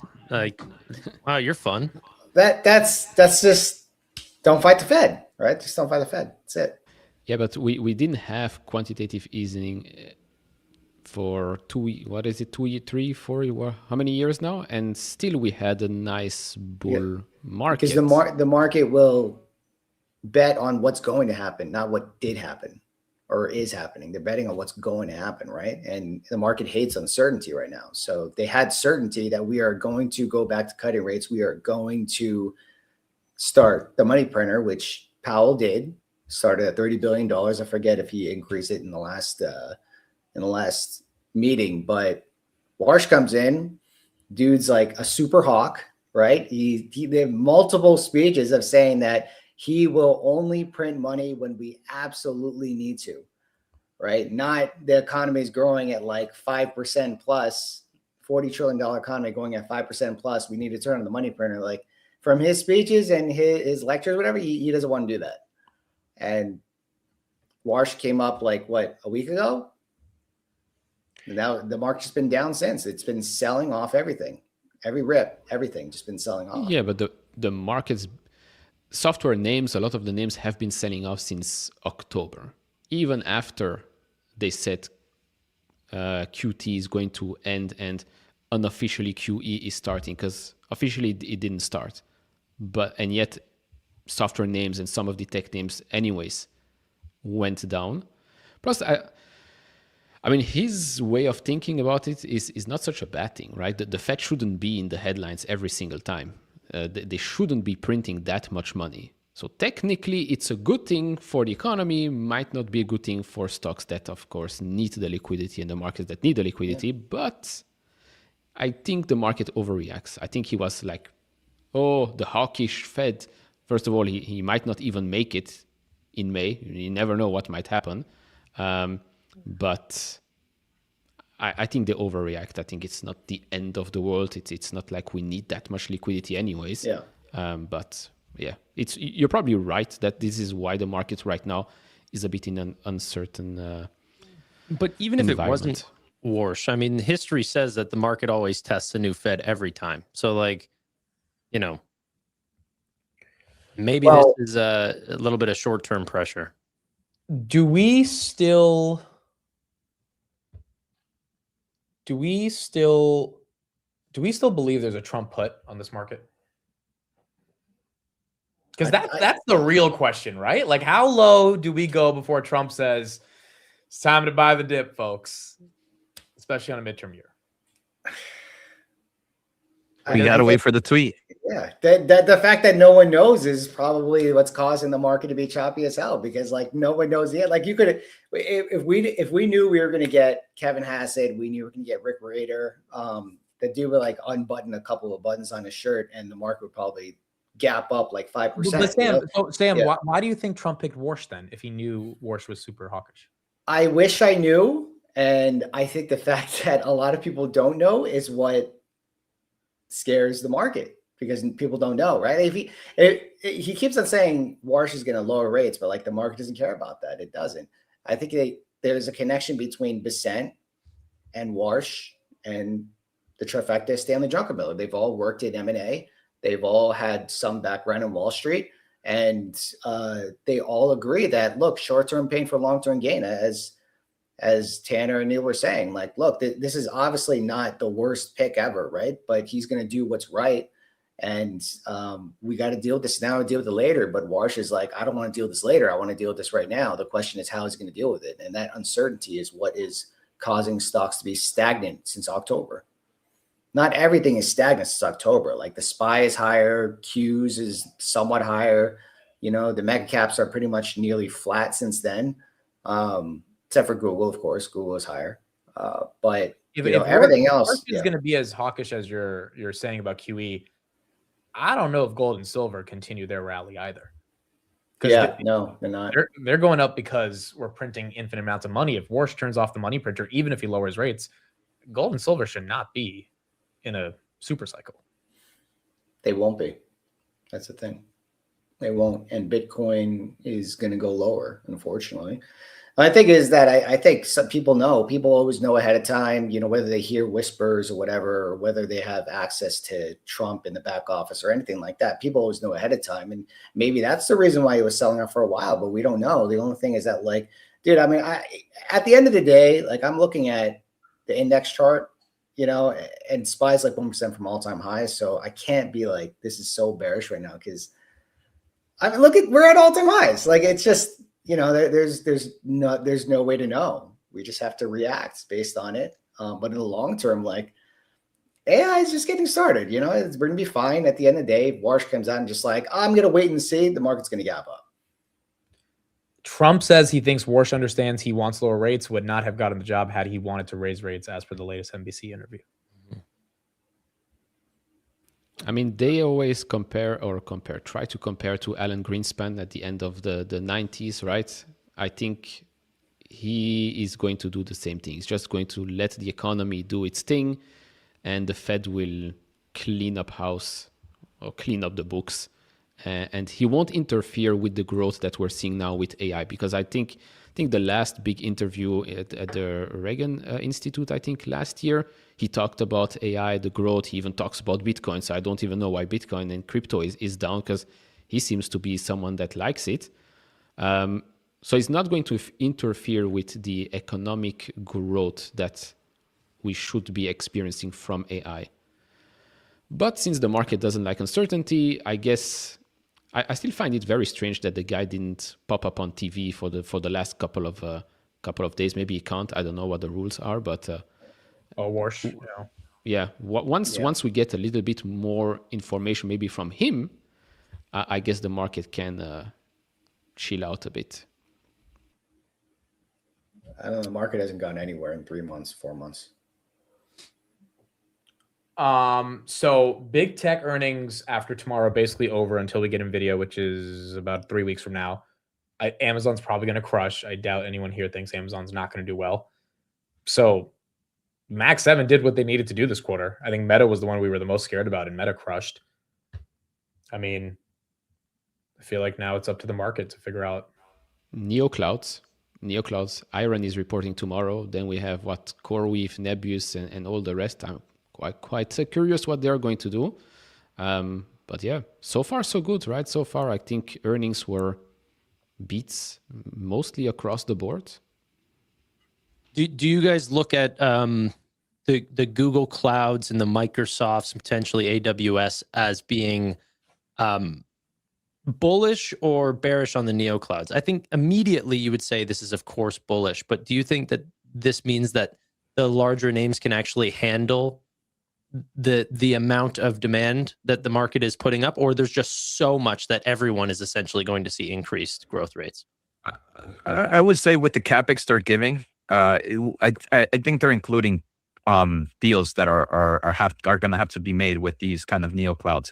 In the short term, Tanner, I'm bullish AI infrastructure plays like neoclouds. I think in the long term, when kind of that demand starts to slow down, that's going to be one of the trickling fights, and that's when you're going to get kind of like margins. But I think right now, just like Sundar mentions, it's hard for the power, it's hard for the land, and for that reason, anybody who has it, you kind of have that opportunity. And I think we're going to see that at least for this year, maybe next year as well. Eventually that thesis could change, right? Eventually when maybe demand is not as crazy compared to the massive amount of data centers. It seems like data centers are going to be in every city with the amount of Capex these companies are spending. But eventually I think you will have that talk. I personally don't think it's happening just yet. I think there's a lot of partnerships that are going to happen within those names.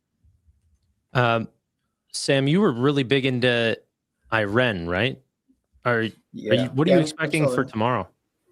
I don't know, because they moved up their earnings release to the same day as Amazon.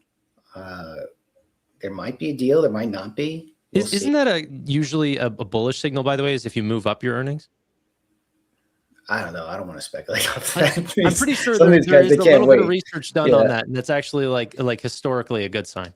Pre-release. Okay, so when a company pre-releases earnings, It's because it's either really good or really bad. It's either really good because they have really good news that they need to say out publicly before it comes on the earnings, or it's really bad because they want to dampen the effect of the bad numbers that are going to come up. We've seen that happen a few times. Moving up the earnings date, I have no idea. I never really looked into that. I mean, I'm bullish. Well, I'm bullish Nebius and bullish Sharon. Those are my bets on it. I wouldn't be surprised if there's a deal with Anthropic. I would expect it. I didn't like the pump that someone did on Twitter about that. I thought that was a bit egregious that they would just do that, like, write that. And hey, if you're bullish, then, it's trading at the same price it was before he made that rumor or whatever it was. How the stock's going to react after that, we'll see. We already have the bull case out there. They're going to have 2 billion ARR by the end of the year. So 3 billion, there you go. I keep on getting confused between Nevis and Iran in that one. Iran, they have not sold their capacity, right? So they do have 2+ gigawatts capacity still on sale. Nebius is completely sold out. They're both going to probably have further deals down the table. I mean, these companies can't do it on their own. Like, they're going to be hiring some of these neo clouds and miners and whatever to build it for them. But I don't think the market is like, this whole sector moves together, right? They move Could I together. ask just really one in more this. question?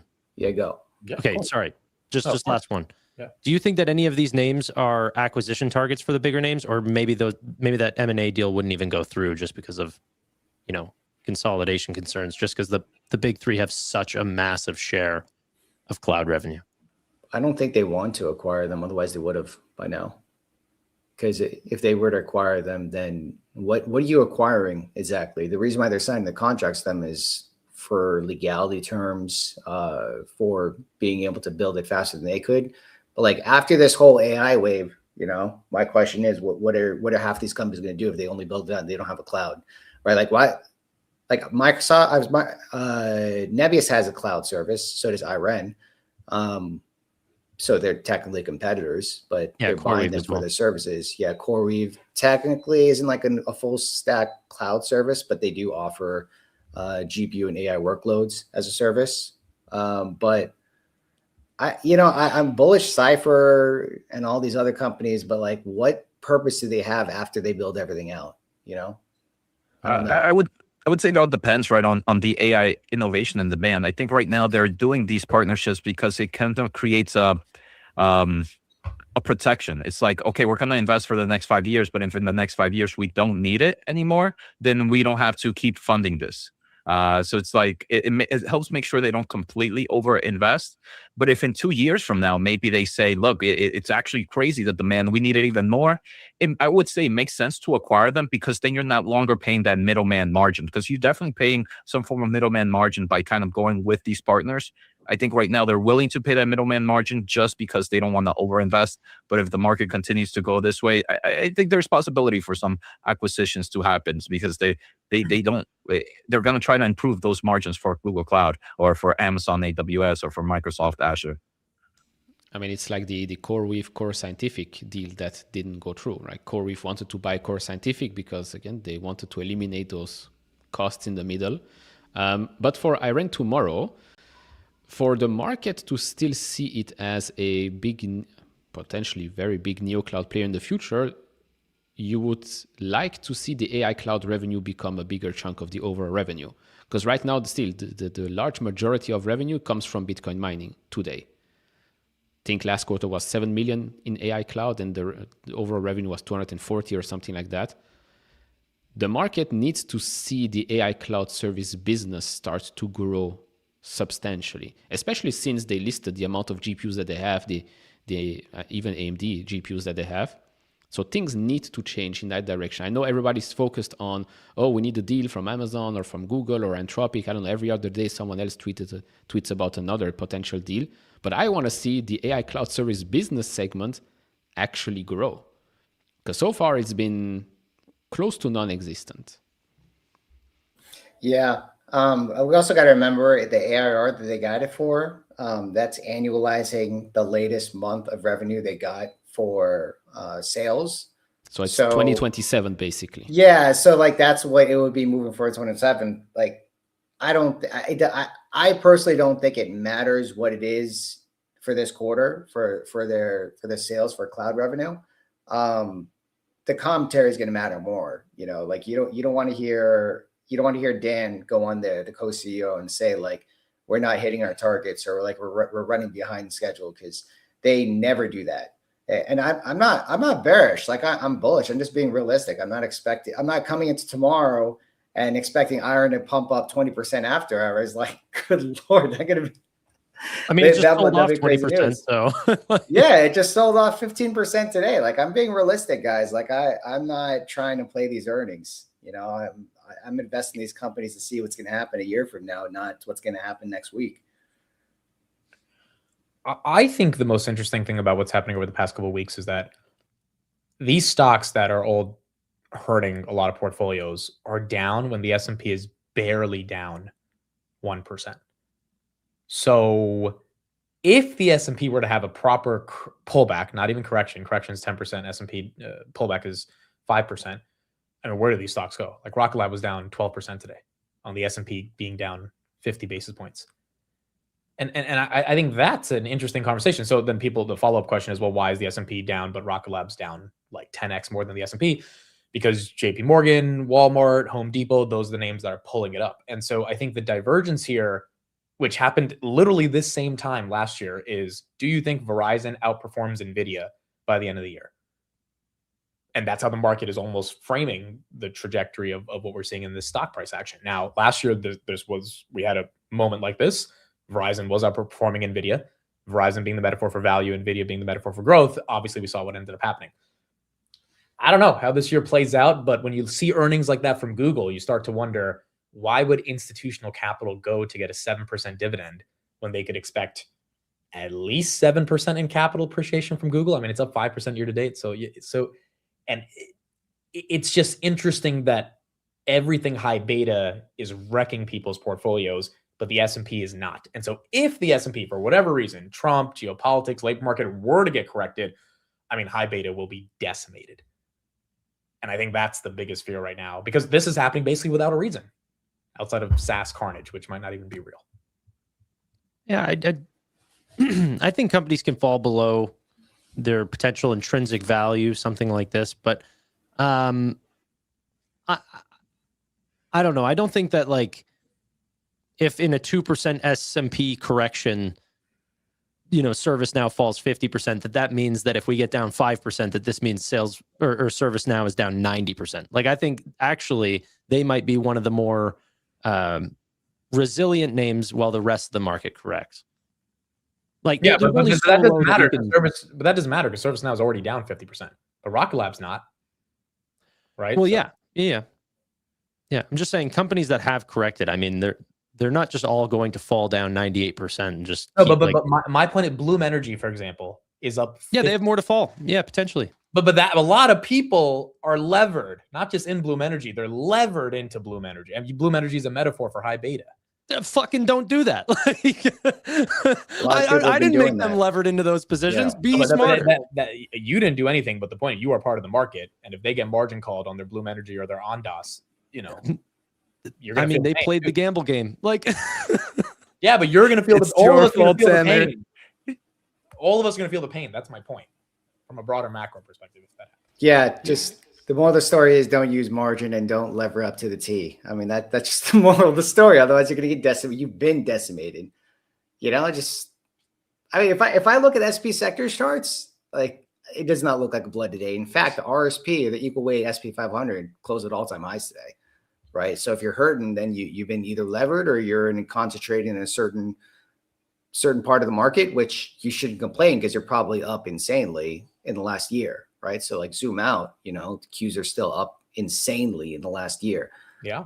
Right. And the market rotates. The market rotates like every few months. And this is just the case right now. In a couple months, we could be singing a different tune. We could all be singing Kumbaya and shake our new cowbell, whatever cowbell we're going to get next week. But this is just what we're going to deal with right now. You know, it is what it is. It is what it is. But the fundamentals is like we're fine.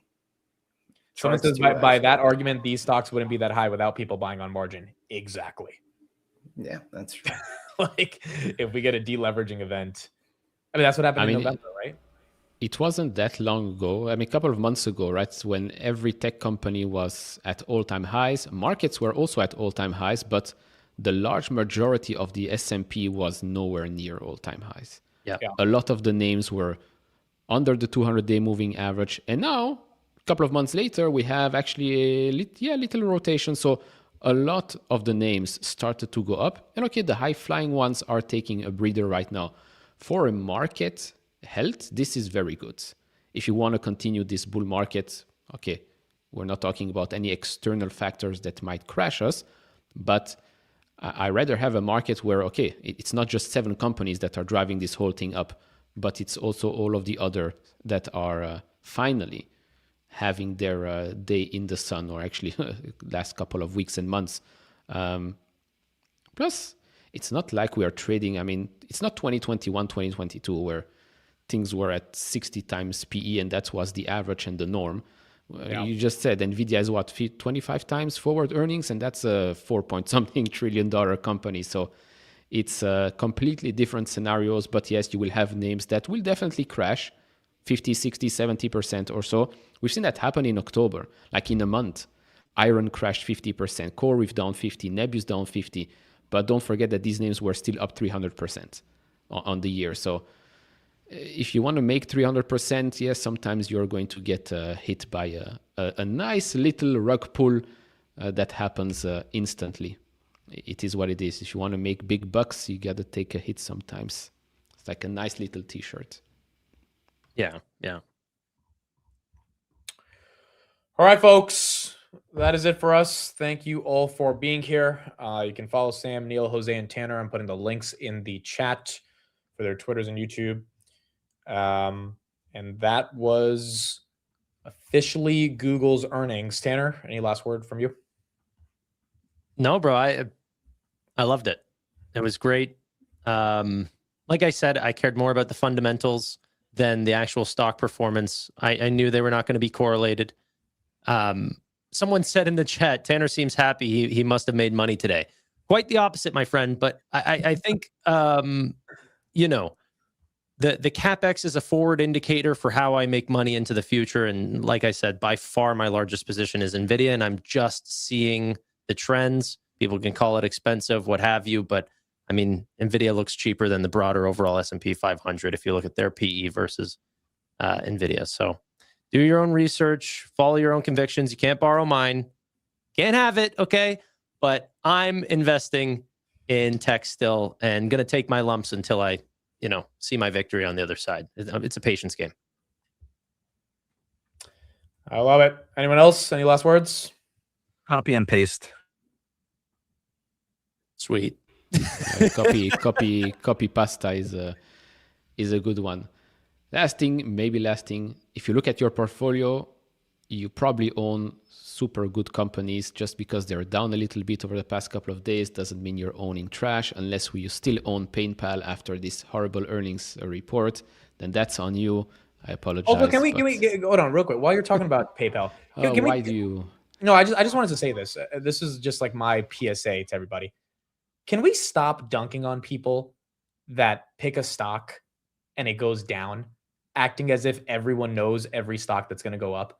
Like the amount of hate people are getting because they picked a stock, they defended the stock ended up not working out, and so they decide to leave. And we want to dunk on them like they're the worst human beings. Like Berkshire Hathaway, like Buffett didn't mess up with Kraft Heinz for 20 years. Like it is kind of just weird to me in the overall. And I'm not saying everyone here does this, but like when you see these toxic people on Twitter saying, oh, wow, you were in PayPal. It's like, yeah, I'm going to get stocks wrong throughout my life if we're doing this for the next 30, 40 years. So is Tanner, so is Sam, so is Jose, so is Neil. We have all probably gotten a couple stocks wrong over the past couple of years. Having the courage to even try to defend a name and then stick with it and then ultimately adjust, even if you are wrong, is part of the game. That's it. It's part of the game. You don't survive in this industry for the next 30, 40 years if we want to do this for the next 3, 4, 5 decades without getting shit wrong. So I think a lot of the people that are just trying to spread misery because someone got a name wrong, like grab his earnings in a week. I don't know if that stock's going to go up. Maybe it goes down. SoFi, great earnings. Tanner's been pitching that name for a long time. Phenomenal earnings. That stock is down. Hood, phenomenal execution. That stock is down. No, I'm just saying, it's just like pick a different name. it's not just Neil who likes PayPal and therefore PayPal's down, or Jose who likes CoreWeave and CoreWeave's down, or me who likes Hood and Hood is down, or Tanner who likes SoFi and SoFi is down. Like it's part of the game. And when the market corrects, some names will get corrected worse than others, but we cannot pick on people and make them feel like horrible human beings because they didn't have the best stock pick, especially if those stocks are in a correction, not those stocks are, going bankrupt. Yeah, I mean, or if management lied, then some people had PayPal here. I had Skills. Amit had Grab. No, I'm just kidding. Grab is in the future. I'm just but Grab could have a bad or good earnings. I don't know. We're gonna see. SoFi had a great earnings. That stock is still down. Should anyone be blaming Tanner for that? Absolutely not. So it's just like, I don't know. There's too much toxicity when things go red and people act like they are the sage that knows every single thing that's going to go up or down. When in reality, they don't have a public profile. They don't even have a profile picture on Twitter, but they want to talk so much shit. It's like Buffett got things wrong. Ackman got things wrong. It happens. I like how, everyone's ragging on Tom Lee. Like, I get it, the whole thing, but like the dude's been right for like 3 years and then he gets like one thing wrong. I guess the problem was that, people blasted it, but it happens, right? It happens. At the end of the day, the guy's been bullish for 3 years and then he gets one thing wrong and it's like, he's the worst guy in the planet, but it's like, dude, he's been around for decades. So same thing with Kramer too. Kramer's been around for decades. I don't like, it's a joke, inverse Kramer, whatever, but like, the guy's a freaking legend. I'm sorry. Kramer's a legend. So. Yeah. And again, the funny thing about this is like, went a little far with that, but yeah. Okay. For those that know Neil or watch his videos, this guy analyzes stocks. Like he knows how to analyze a company. So his analysis that I've kept up with over the past couple of years on PayPal was very good analysis. It's just at the end of the day, when management is not going according to plan and the industry is kind of having a different view of fintech, sometimes things don't work out. But he's not saying, yes, PayPal is amazing because he likes Alex Chris. It's like, no, the stock's undervalued. They're buying back 50% of the company in like 7 years. Like there's real numbers and analysis associated with this stuff. I think Tanner does a phenomenal job analyzing SoFi. Those numbers were very concrete, but the stock still gets corrected. Like this shit happens is my point. It happens. Palantir put up, I think, one of the best quarters in history 2 days ago. And that stock down 12% on the day. Now, Palantir is an expensive multiple. I get it. But the point is, it's like, it's not going to be perfect all the time, especially when SoFi went from 4 to 25. Palantir went from 6 to 150. Hood went from 7 to 150. Like all these names have also had a massive, massive run. CoreWeave IPO'd at 30. It's at 85 right now. If you bought it at 120, yeah, that's bad, but it's not like, I don't know. I just think we got to be nicer to each other. That's all. Also, what's the point in dunking on people when they lose money? Like, focus on you making money and let the other guys do whatever they want. It's not just the PayPal, although the PayPal, the thesis was correct based on the information that I got. Oh, I got to go as well. Sorry. It just sucked in the end. Later. Micron. Yeah, and if you're gonna give freaking Neil shit for PayPal, you got to remember this guy called Micron at $60, right? So it's like, I don't know. I just think the toxicity of a market going down and certain names not being the best can't be the dominating discourse. And if it is, it's like, what's the point of even being part of a community? People are going to get shit wrong. It happens.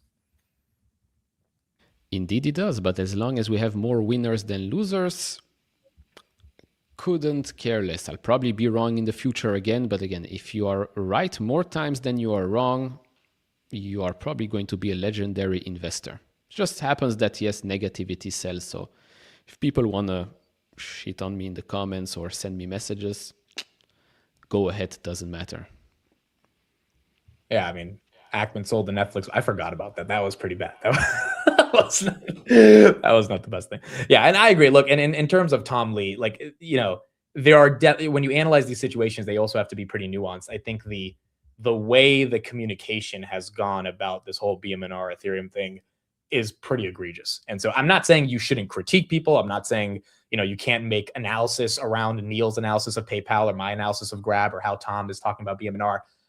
I'm just saying going out of your way to hate people because a stock might not be going in the direction that you want it to go in, it's not the most productive thing. But this is what makes a market. And as Neil says, as long as you're more right than wrong over the long term, that's what matters.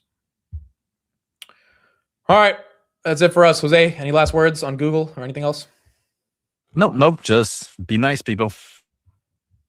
Are we All right, back thank you, tomorrow for Amazon or what? Yeah, we all three will be doing Amazon tomorrow. Perfecto. And probably Tanner as well. So it'll be all four of us again. All right. Thank you, everybody. We'll see you guys tomorrow on the market opening for Amazon. Bye, everybody. Have a good one.